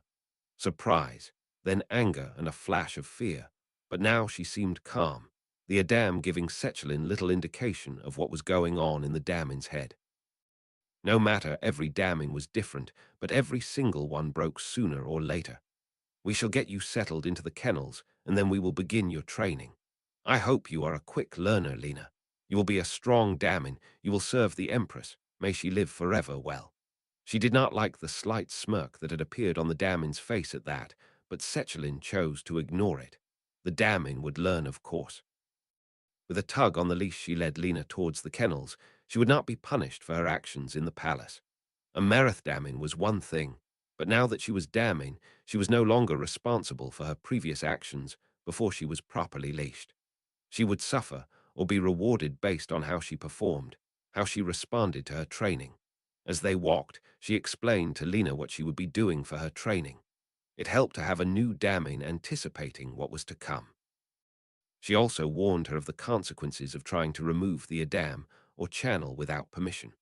Lena would try anyway. Every new Damin did sooner or later, but Sechelin was not a cruel woman. She would give the warning. When they reached the kennels, several other Suldams surrounded them, clapping her on the back for her capture and admiring the Damin she had caught. Unfortunately, it was at that point that Lena decided to shame her, throwing herself onto her knees and grasping at her skirts. Grendel kept her fear ruthlessly suppressed. This was a bad situation. No, this was a disaster. She had no doubt she could escape, given time. If she was careful, the problem was time. She had made enough inquiries about these leashes to have a good idea of their capabilities. An impressive and unpleasant surprise for this age. But no, the real problem was Semirage. It was a question of game theory. By being leashed here, however temporarily, she had just placed herself in a prisoner's dilemma with Semirage. Would Semirage trust her not to betray her to the Sintian? Could she trust Semirage not to silence her? The answer was obvious. As soon as they were somewhere with enough witnesses that a single dark friend could not simply silence her, she threw herself to her knees and grasped at the leash holder's skirts. Great mistress, I humbly apologize for speaking out of turn, but there is something I must tell you. I have committed crimes as one who must be leashed, I know, but I hope to beg for lenient treatment. I have information, valuable information that could save the very life of the Empress. May she live forever. The leash holder, a dead woman walking, looked down at her anger on her face at the interruption, but she could not ignore a possible threat to her Empress. Very well. Speak, Lena, but you must realize that if your information is not everything you say it is, you will be punished for your actions. Of course, I would never dare, but you must know. My mistress, she has set me to perform meager tasks for her in the palace, but she has infiltrated the Empire more deeply than you could possibly examine. She sits at the heart of the court, ready to commit her crimes against the Empire. Grendel looked up at Sechelin, terror in her eyes. She has disguised herself using the one power. She is one who must be leashed too. But she has taken on the role of Anath, the truth speaker to the daughter of the Empress. May she live forever. However, she is a dangerous woman. She knows weaves to conceal her ability to channel. She is even stronger in the power than I am.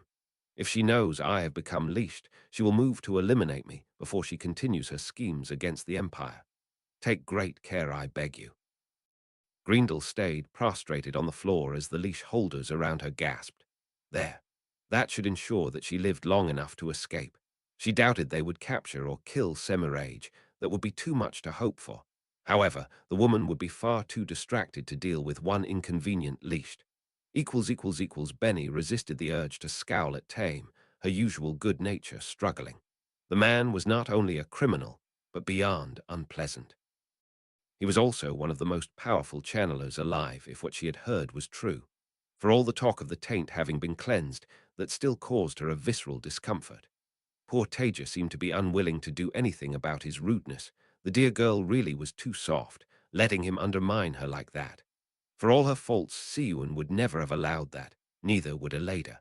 Perhaps an accident would need to be arranged. She doubted any of the people here would be able to stand up to him one-on-one. Well, she glanced over at Cadsuane, maybe one person. However, for whatever reason, Cadsuane seemed to be taking a rather more measured approach to things than usual, almost deferring to Taija. Odd. Leave the men to me and tell Sedai, the people who can actually handle them. Tame finished his rant, staring poor Taija straight in the face. It really would not do. Silence stretched for a moment, almost long enough for Benny to start worrying. Surely she was not about to cry. If she did, then Benny really would have to start taking measures.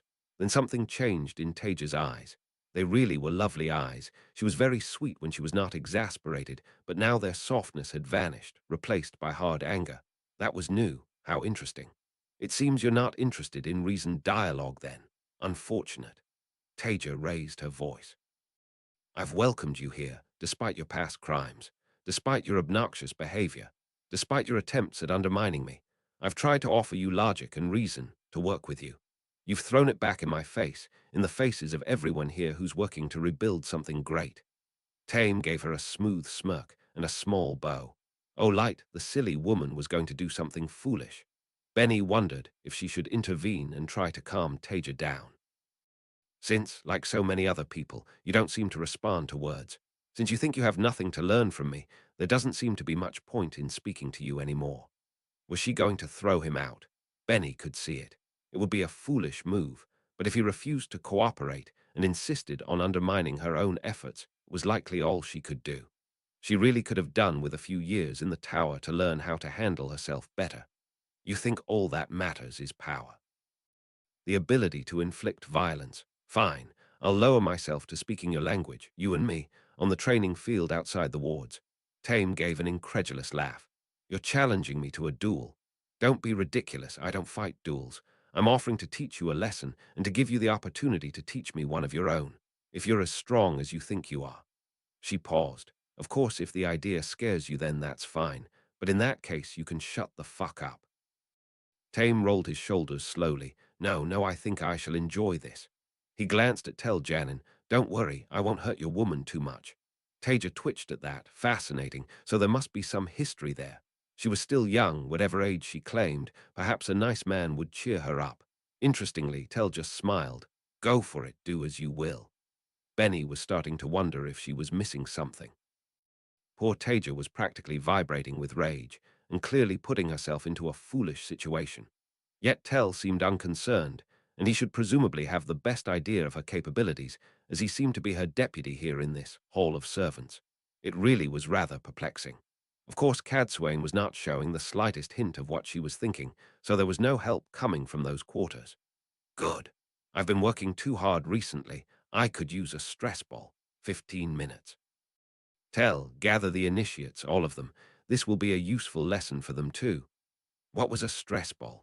Taija spun on her heel and stalked off. Benny considered going after her, the poor dear, but that would not help anything now.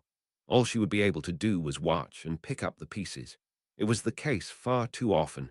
People so rarely stopped to think things through properly. Benny quickly waved her own gaggle of girls to follow the others towards this training field of Taija's. They would at least benefit from watching this too. There were so many interesting things to see here. The way this Tell watched Taija, there was clearly some emotion behind that. His eyes almost never left her, but only when she was not looking. Normally, Benny would have thought his willingness to let things play out was part of a ploy to work with Tame to undermine Taija, but given that, perhaps not. Odd. With an internal sigh, Benny turned her attention to her own girls, who seemed to be trying to keep as far away as they could from any of the men. Understandable, old instincts died hard, but Cadsuane herself had confirmed that the male half was clean. Apparently Taija had had a hand in that too. A very talented young woman. She had clearly been a scholar of some kind, and the world was blessed to have her, as was Benny. Still, no woman could fight a man as strong as Tame one-on-one, not even close. It was why it had taken a large team of Aes Sedai to capture him. Whatever her knowledge, he would just overpower her. That was why women needed to be cleverer than men, make up for their muscles with cunning. Perhaps Taija had never felt she needed to because she was so strong by the standards of most women. Come along now, girls. Stop lollygagging. There is no good reason for you to be afraid here. I expect you to comport yourselves like initiates of the White Tower, not a flock of scared children. Benny cajoled her flocks after the men and women, boys and girls of the hall. There must already have been more than 20 of them, even though this hall had only really been established a month ago. It was impressive. Clearly, the White Tower had been foolish in limiting itself to girls of a certain age. Another thing to consider. A quarter of an hour later, a small crowd were gathered around what Benny assumed was the training field. It was really just a large, open grassy space with the occasional burn scar on it. Nynaeve Mira came jogging up to join the crowd, the symbol of the ancient Aes Sedai on her breast, followed soon after by young Elaine and Egwene. Another interesting little tidbit. Cadsuane had mentioned that they had fully integrated themselves with Taija's organization, and that Nynaeve was calling herself Aes Sedai. A great loss for the White Tower. Perhaps she had contributed in some small way when she had encouraged Taija to remove them. It would be interesting to know whether Siwon's group were trying to do anything about it. They must recognize the threat this represented to the White Tower. Taija was already there, her usual expressions gone, replaced by an angry blankness. A moment later, Tame stalked out from the crowd, his mocking smirk never wavering. So, Taija, said I. He put a sarcastic lilt on the word. What are your rules for this? Simple, we fight. First one to yield loses. If you win, I give you a free hand to work with, Tell Sedai. That seemed foolish to offer, although if she lost, Taija might have little choice. Then again, given the way Tell reacted to her, perhaps she was confident Tame would find little support from that angle. If I win, Tame snorted, then you will attend the classes with the initiates for the next month, and you will behave with proper respect. I don't expect you to like everyone. I do expect you to show a modicum of politeness. Very well, Taija, I accept your terms. Tame gave her a mocking, shallow bow. Great. Taija turned to face the crowd. Please watch and listen carefully. There'll be a lot to learn. She turned back to Tame. Feel free to start whenever you're ready. Surely she could not be this confident if she did not know something Benny did not. Even a poorly controlled temper would not account for this. So long as she did not get hurt, Benny had no desire to watch Taija suffer. Chapter 108. A vigorous application of logic and reason. Chapter text Chapter LX6. A vigorous application of logic and reason. Great. Taija turned to face the crowd. Please watch and listen carefully. There'll be a lot to learn. She turned back to Tame. Feel free to start whenever you're ready. Tame's eyebrows rose, and then the smirk vanished as he focused his attention fully on Taija. Benny did her best to suppress her concern. Surely the man must be at least a little worried by Taija's confidence. Apparently not. While he was clearly taking this seriously, he oozed calm, casual confidence. It was a contrast to Taija's restrained fury. 4 fireballs, impressively large, suddenly appeared, flying towards Taija. Benny did not think she could have made even one that big. However, her friend did not blink. Blindingly fast, 4 huge weaves of air engulfed the fire, stifling it before it even got close to her. Taija's voice rang out. Benny thought it was slightly louder than it should have been, although she could see no weave to cause that. Tame has chosen to open with potentially lethal attacks, crude, using strength as a crutch for skill. A weave of spirit and fire lashed out through something Benny couldn't see. No subtlety, no intelligence to it, just brute strength looking to dominate those he sees as weak. With a growl, Tame let loose, a storm of weaves directed towards Taija. Benny was sure she could only see some of what he was doing, but that was enough. It was more than any woman in the tower could have channeled, more than any two. No wonder he had been able to escape his captors. Taija, however, did not even bother to move. The intense look in her eyes had been replaced by one of almost boredom. Weaves flashed out from her, too fast for Benny to follow, but everything that Tame sent her way, seen or unseen, was sliced, deflected, or simply blocked before it even came close. The first lesson for today is that you should never assume that you're the most powerful person in the room. People hide their strength for all sorts of reasons. If you always rely on being the strongest, treat other people as less than you because they happen to be weaker in the power, eventually you're going to meet someone who can do the same to you. Tame's composure was definitely cracking. He leant forward, narrowing his eyes. Sedai was a whirlwind of weaves around Taija, an impenetrable storm of protection. Nothing came close to touching her. Goodness, I am glad I put enough in her tea, Benny muttered to herself, without realizing she had spoken out loud until she got a sharp look from Tell. The second lesson for today is that you should treat others the way you would like them to treat you. I've extended the hand of friendship to Tame, welcomed him into the hall of servants, treated him with respect. He's been nothing but rude to me, other initiates, and my guests. The only person he has shown any respect towards, Tell Sedai.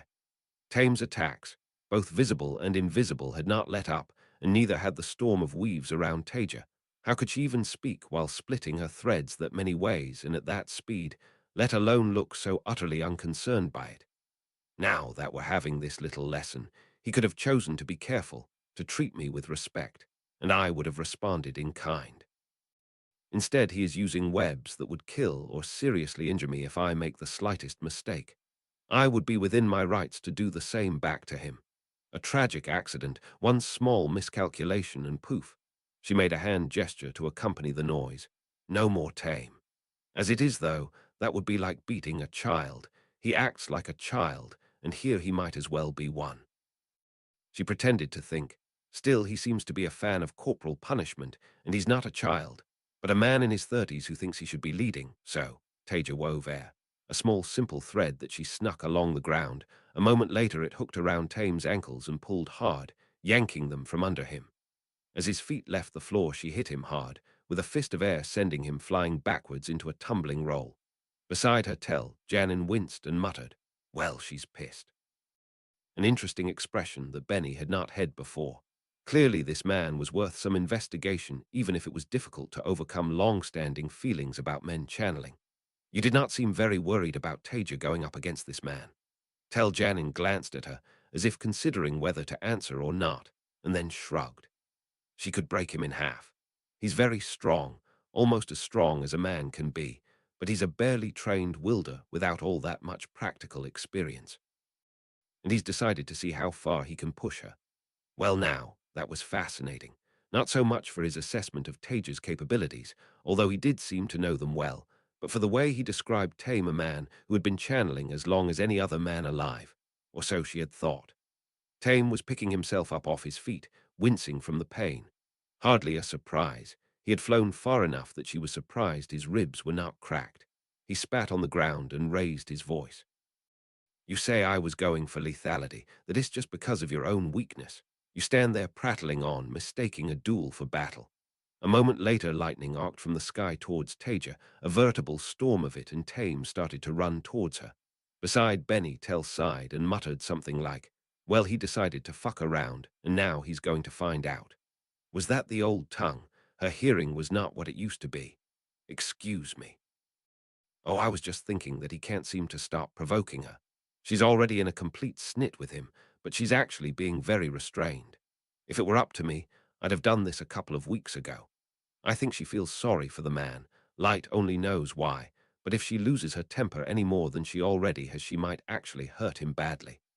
Tell seemed to realize, after a moment, that he had said more than maybe he meant to, and shuffled away from her slightly.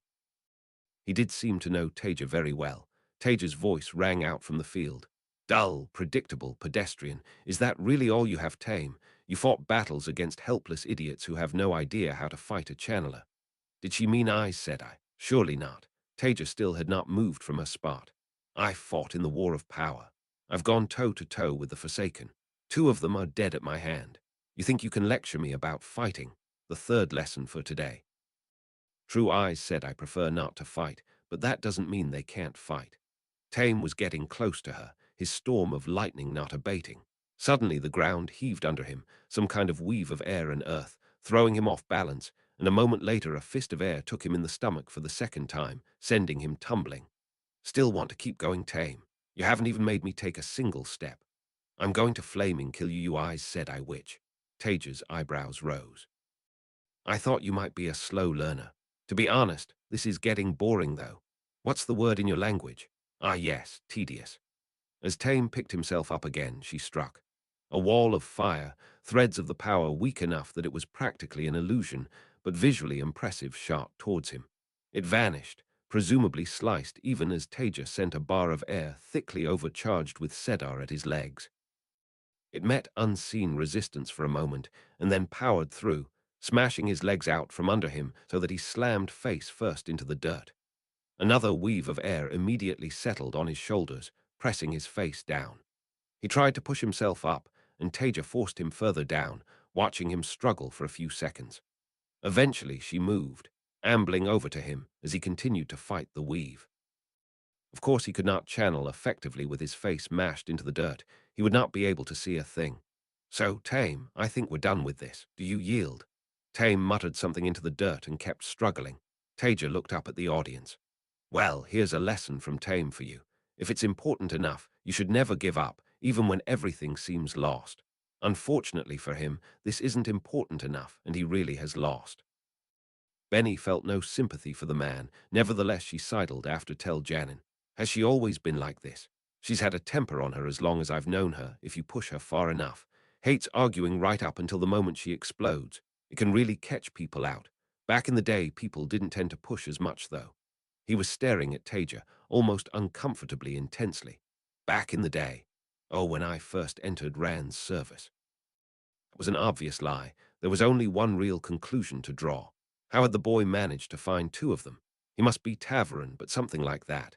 Eventually, Tame's struggles started to weaken, and Taija took a step back, releasing the weave on his back. The fight seemed to have left him, for when he scrambled to his feet, he just gave her a hate-filled glare and turned to storm away. Wait a minute, Tame. We're not done here yet. Taija's voice cracked out like a whip, holding him in place. This has been a bit unfair on you. Initiates of the Hall, the 4th lesson of the day is to never let yourself get into a fair fight. If you find yourself in a fair fight, your planning has gone wrong. Tame foolishly accepted my challenge without setting any terms or thinking about what advantages I might have. You might say his planning went wrong. She paused to scan the crowd. Nynaeve said please could you come over here? The girl quickly jogged over to Taija and gave her a small bow. To think she had been a newly raised accepted in the tower only months ago.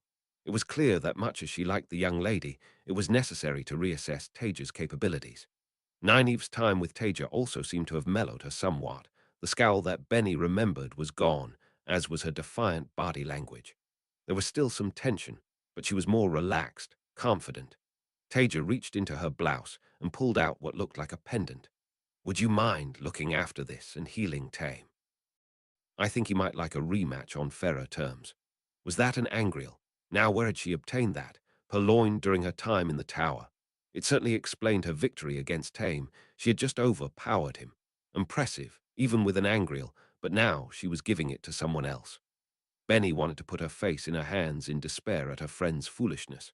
But then, when she glanced over at Tel Janin, he was just watching Taija without the slightest hint of worry. In fact, she would say something closer to admiration, or even adoration, was in his eyes. I don't like to fight. I'm a woman of peace, but if I'm forced to fight then, I will win that fight. Benny's attention was drawn back to Taija, who was still lecturing the crowd while pretending to speak to Tame. You might think it was unfair of me to beat you with an angriel Tame, so here you go. Gloves off, no assistance, let's go again. This time the man had at least a modicum of sense, because he hesitated in the face of Taija's confidence. Not for long, though, his arrogance quickly reasserted itself. I shall enjoy this. Nynaeve's rather impressive healing weave seemed to have dealt with all of his injuries and left him as strong as ever. Well, that's good because I will too.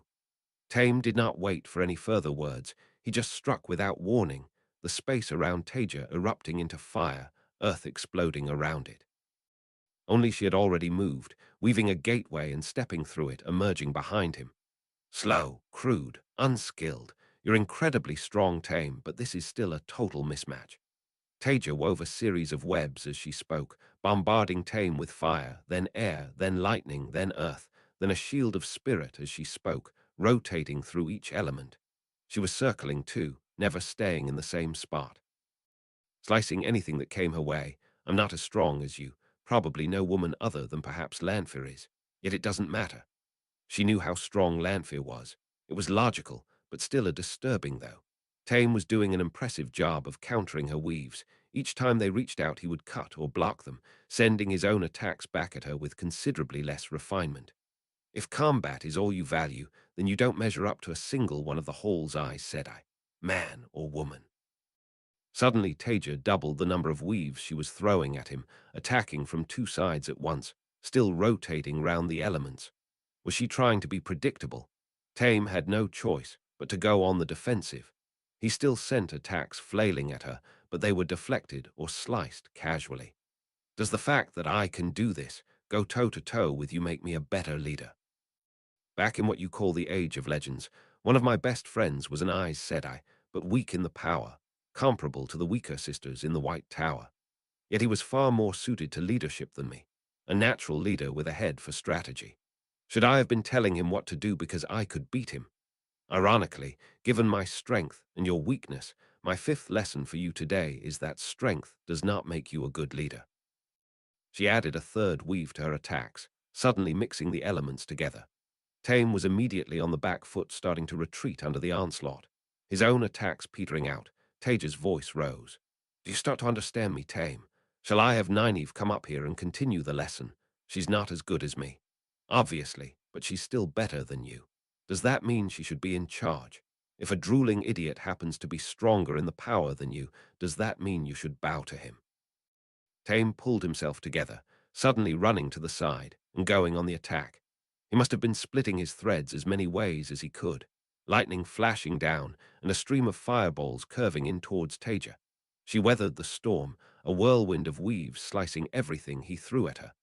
Strength is a terrible way of deciding who leads.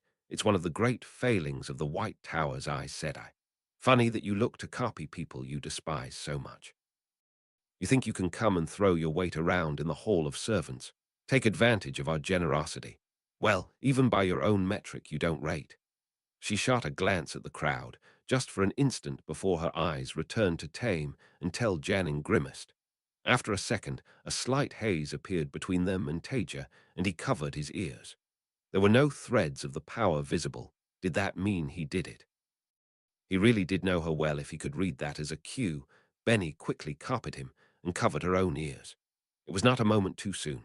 There was a flash of light, almost blinding despite the haze, and a bang so loud it hurt even through her hands. Taija had already moved by the time Benny worked out was going on, stepping through a gateway and sending fire at Tame. A smaller pair of gateways opened beside her, and she sent weaves of air through them, slamming into Tame unexpectedly from the side and behind. Either she was running out of strength, which seemed unlikely, or she had very much pulled her blows with those. They still sent Tame staggering to the floor. We have been nothing but polite to you, but you were very clear that you only responded to strength. Taija stalked towards him. Is this better? Is this what you want? Is this how I should treat you very time there's a disagreement? He tried to rise, and she smashed him into the ground again. Grow up, Tame.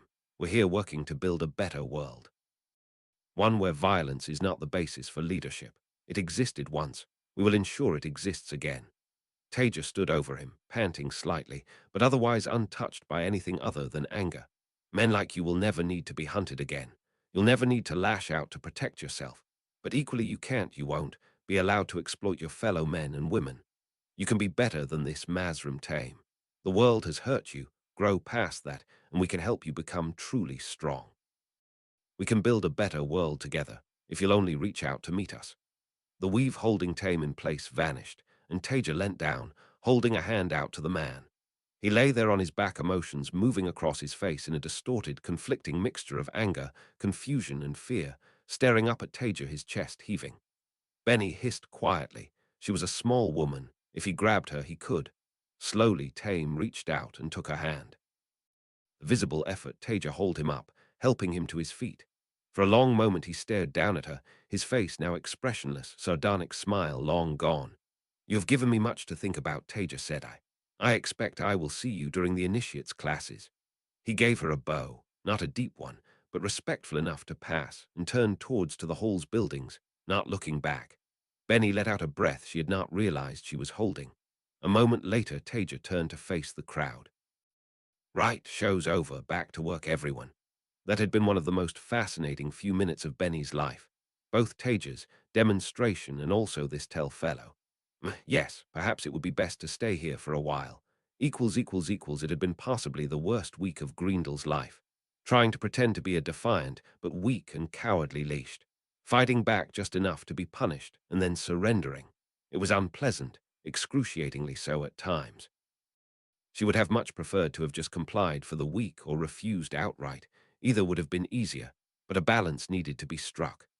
Reading the leash holders was easy. They were transparent to her, but concealing her own intentions while they held that Turangreel was rather harder. Not beyond her, of course, but harder. They had not told her anything about Semirage or her fate, and she had been punished for asking. But that was an answer in itself. It seemed unlikely that they had caught her. A pity, really, but the key point was that her situation likely remained a secret. If it did not, she would already be dead, or worse, in Semirage tender care. Still, every day longer that she spent leashed tempted fate. Any of the chosen might discover her situation and decide to take advantage. That was why today was going to be the day. The leash holders were already confident she would break soon. More fool them, so they would be receptive to her words. The next time Sechlin donned the leash, Greendel immediately dropped to her knees in front of her, allowing a quiver to enter her voice.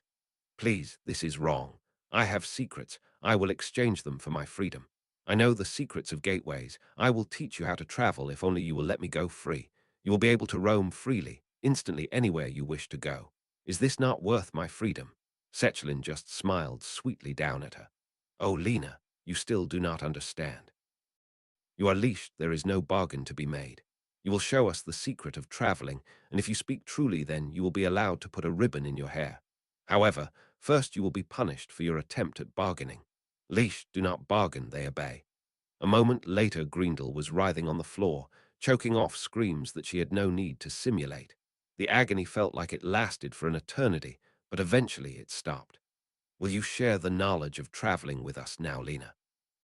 And then not unless you set me free, that was the offer. Greendel made herself stare defiantly upwards from where she lay on the rough floor. Sechlin sighed. I do not like that you make me do this, Lena, but you will be punished until you learn that you are leashed. It felt like Greendel's limbs were being plunged into boiling water.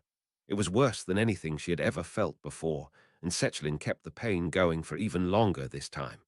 Then, suddenly, it was gone, leaving Greendel a gasping, tear-stained tangle on the floor. Do you understand now, Lena? Sechlin's voice was gentle, almost comfortable. Greendel nodded frantically. Yes, yes, I will show you, please. No more pain. She choked the words out, pleading for mercy. Sechlin smiled down at her. Well done, Lena. See, there is no need for punishment. If you are a good leash, then you will enjoy serving the Empire. An hour later, Grendel was stood in her disgustingly boring grey dress in front of a group of other leashed and leash holders in the grey drizzle of a field outside the palace. You may show us your weave, Lena. Sechelin glanced at the other leashed. Observe closely. Grendel took a deep breath and spun Sedar. A hole in the air rotated open in the air in front of them. Sechelin's mouth dropped open as the hole in the air appeared. Even after all of the punishment and cowardice, she had not been sure that Lena was telling the truth. Even with the threat of dire punishment for wasting so many Suldom's time, it was not unheard of for newly caught damning to have such fantasies. But this was a treasure, magnificent. The implications for the Empire. She might be raised to the blood for the discovery. She took a step forward, and Lena spoke up in a quavering voice. It works by allowing you to move rapidly until you open another gateway to emerge at your destination. May I show you, great mistress? She nodded absently and tugged on the leash as she stepped through the hole in the air to be followed by Lena. As soon as she was through, she was struck by the strangeness. She stood in the same field, but there were no people. An odd, ambient light illuminated everything from every angle, and she felt like she was being watched. Unseen, eyes everywhere and nowhere. She jumped as the gateway Lena had called it vanished behind her. Was Lena smiling? She focused her attention on her, keeping the nervousness out of her voice. A Suldom must never show weakness to a Damin. Where did it go, Lena? Bring it back. She sent a warning jolt of pain down the Adam, but it seemed to have no effect. She looked back behind her, searching for the gateway again, but there was nothing there. What have you? She trailed off as Lena reached up to the collar round her neck and unfastened it with a click. But that was not possible. The Damin did not look like a Damin anymore. Her posture was somehow different, more regal, more predatory. Lena smiled, her clothes flickering until her grey dress was replaced by something so see-through that it would have been an obscenity on anyone other than a Daku veil. Oh, Sechelin, I am afraid it is not Lena anymore. Now you can call me Grendel. Her smile widened. Do not worry, you and I are going to be spending a good deal of time getting to know each other, better than we ever did before. Still, I think Lena is a good name. I may let you have it instead. Yes, by the time we are done, I think you will even love it. Chapter 109, Interlude Roman 28, The Promise of Pain. Chapter text Interlude Roman 28, The Promise of Pain. Semirage was feeling somewhat cheerful, at least by her standards, as she returned to the imperial palace in Sindar. It had been an enjoyable break from the rigidity of her role as Chuon's truth speaker. Of course, it had been a productive one, too. The life of the Chosen was not full of self-indulgence. There was simply too much to do. Well, it was not full of self-indulgence, unless you were Grendel.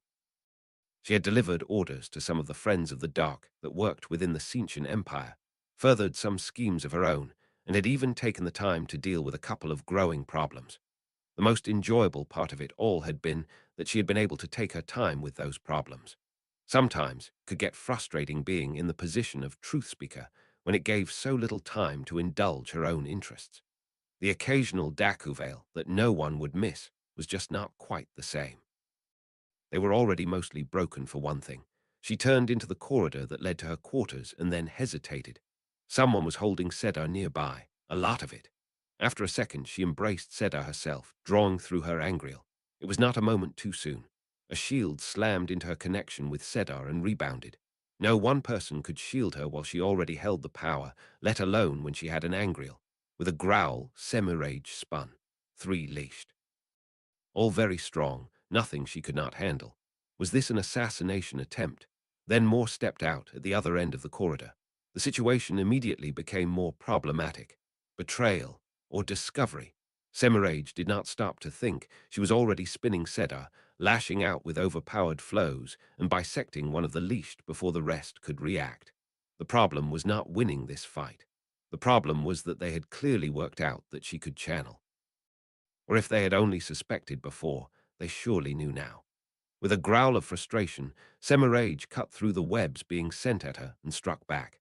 Perhaps the situation could be salvaged if she left no living witnesses, although that was probably excessively optimistic. It felt like the entire building shook as Semirage spun earth and fire, detonating the stone floor amidst the group of soldiers unleashed.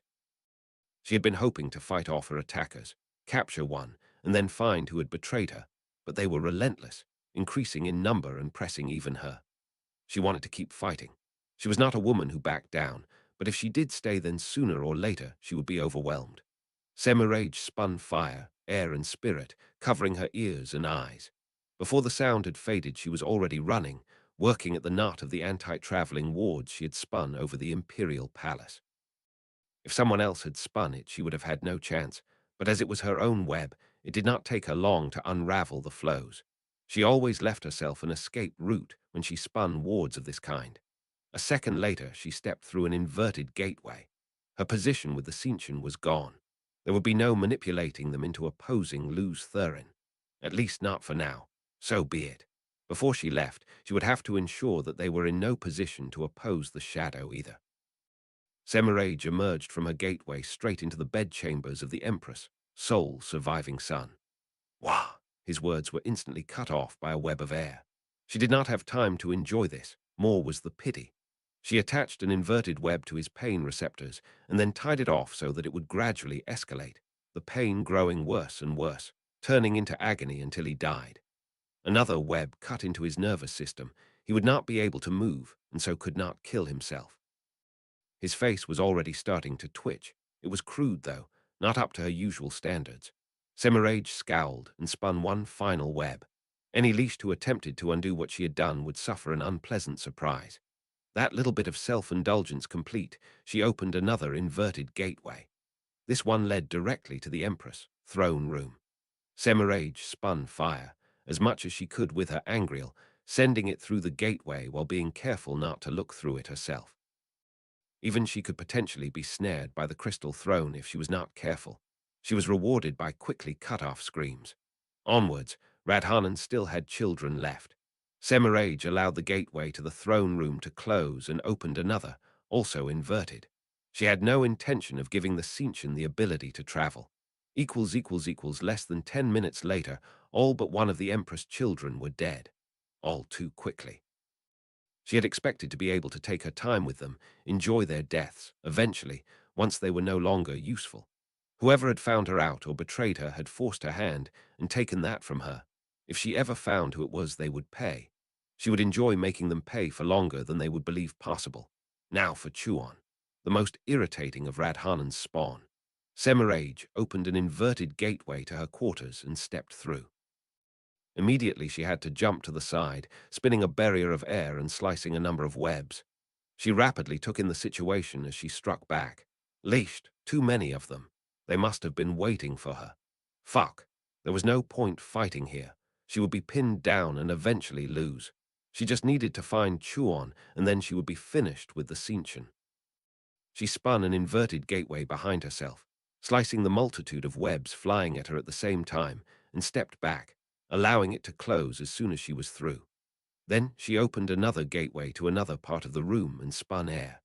With a startled squawk, the master leash holder and Deathwatch guard officer who had been there were yanked through the already closing gateway. The leash with the master leash holder was cut in half by the closing gateway.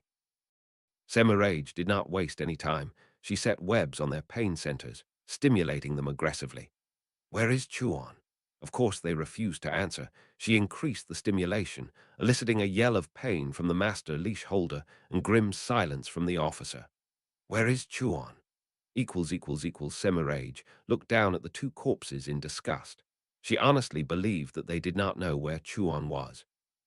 While she had not been able to take her time the way she normally would, there were few who could stand up to her skills without breaking. She had not even enjoyed this, though.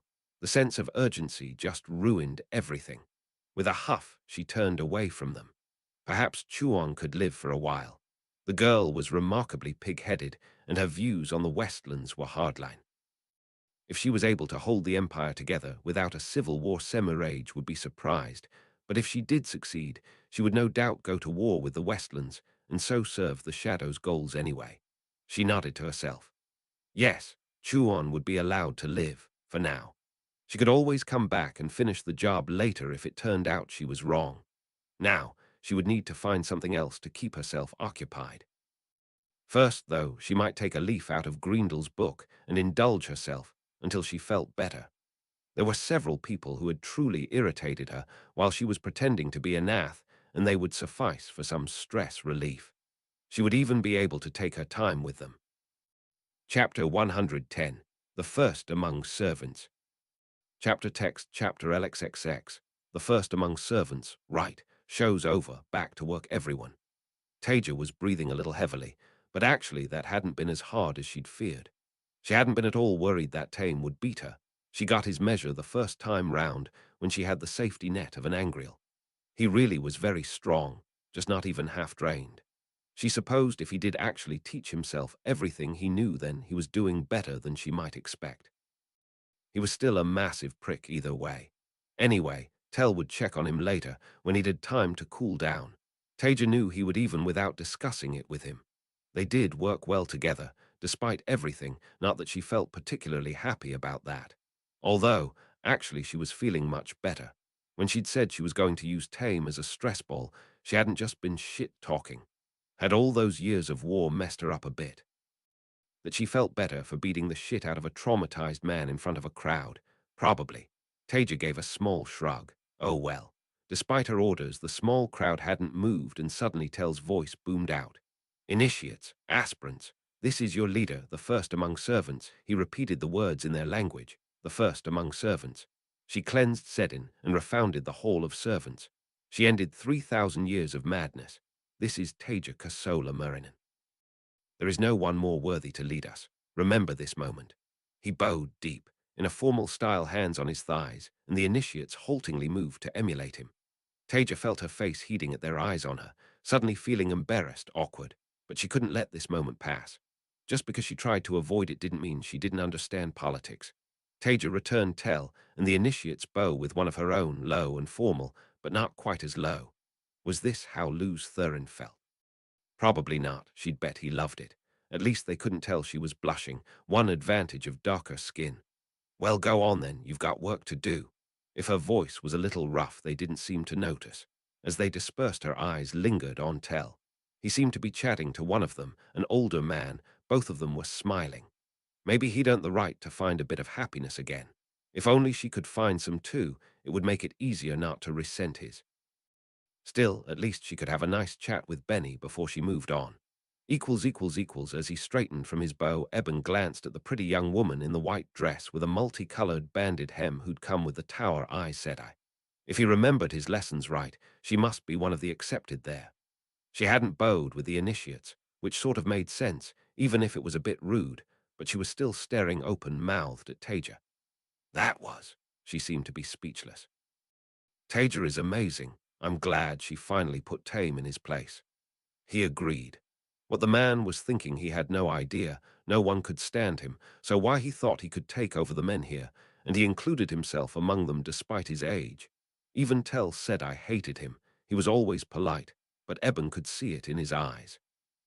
The accepted jumped as she realized she'd been speaking out loud, and visibly restrained herself from backing away from him, even as her face took on a haughty look, her nose rising. She wasn't particularly good at it, though.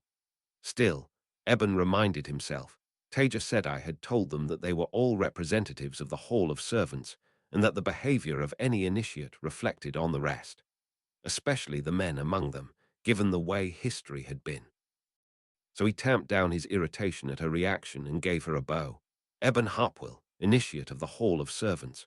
For a second he thought the accepted wouldn't answer, but eventually she deigned him with a nod. Helena Cashin, accepted of the White Tower. She hesitated a moment and then asked, is Taija really from the Age of Legends? It seems like propaganda.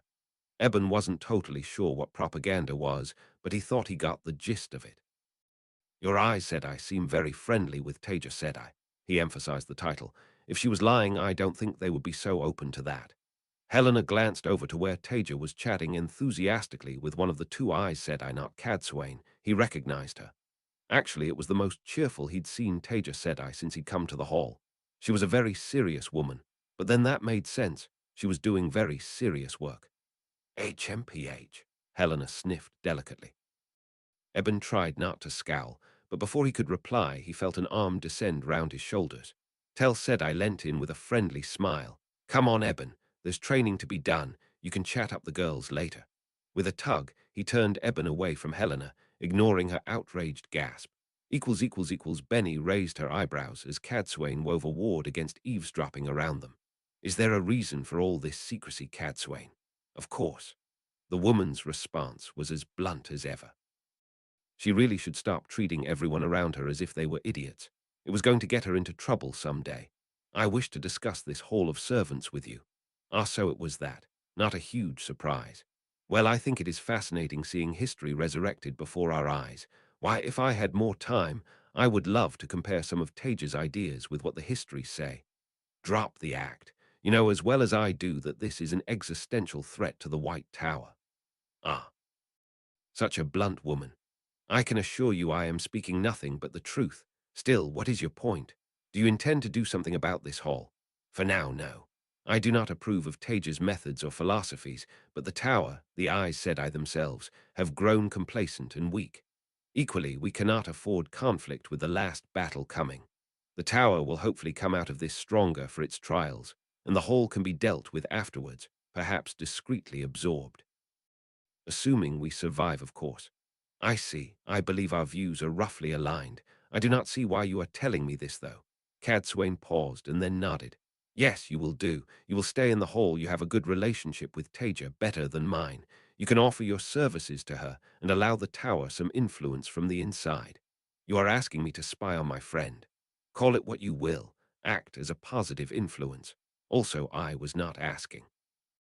Cadsuane really did have the social graces of a drunk bear. "Well, I suppose. I never did like Siwyn very much, so I could decide to stay." Of course, that was exactly what she had been planning to do anyway, but if Cadsuane thought she was obedient, but trying to save face, then all the better. "The novices and accepted will have to stay with me too. I suppose they would benefit from a bit of tuition here as long they are kept in line." "Excellent."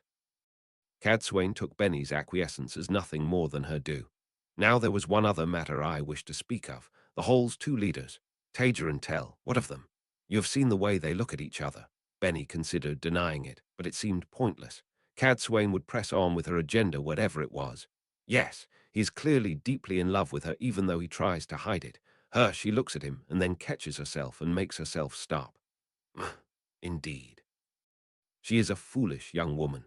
Cadsuane might be right, but she certainly was not going to say so.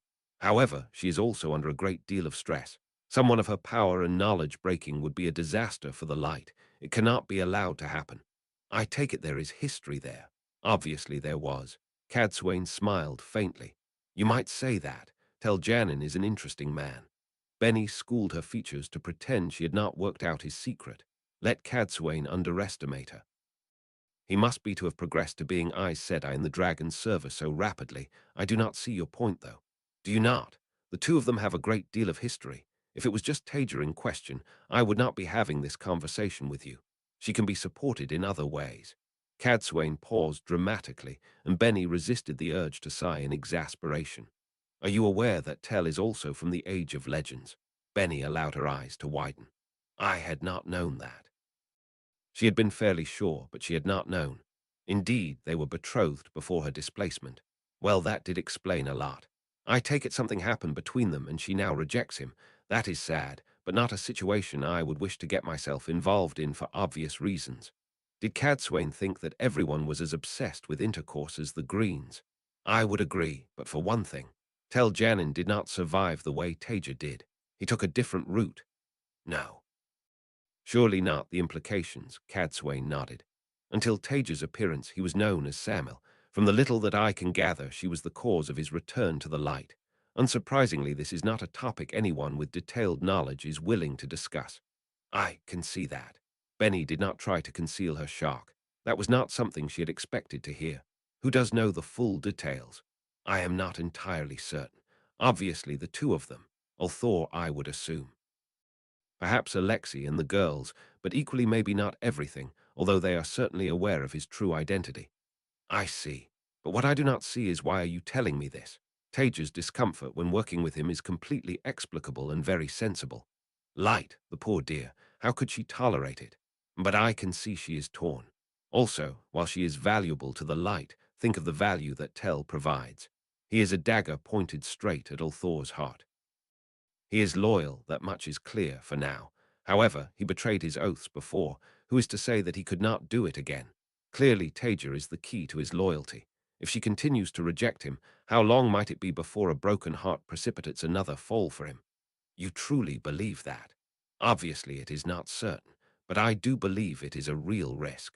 Benny let out the breath she was holding in a huff. And you wish me to do what I can to reconcile the two of them. Whore out my friend, one of the Forsaken, in order to keep a traitor on the side of the light. Light, was the woman even wrong to ask that of her? The consequences if things did go wrong? I would not put it that way. You will look for opportunities to foster reconciliation between them for both of their good.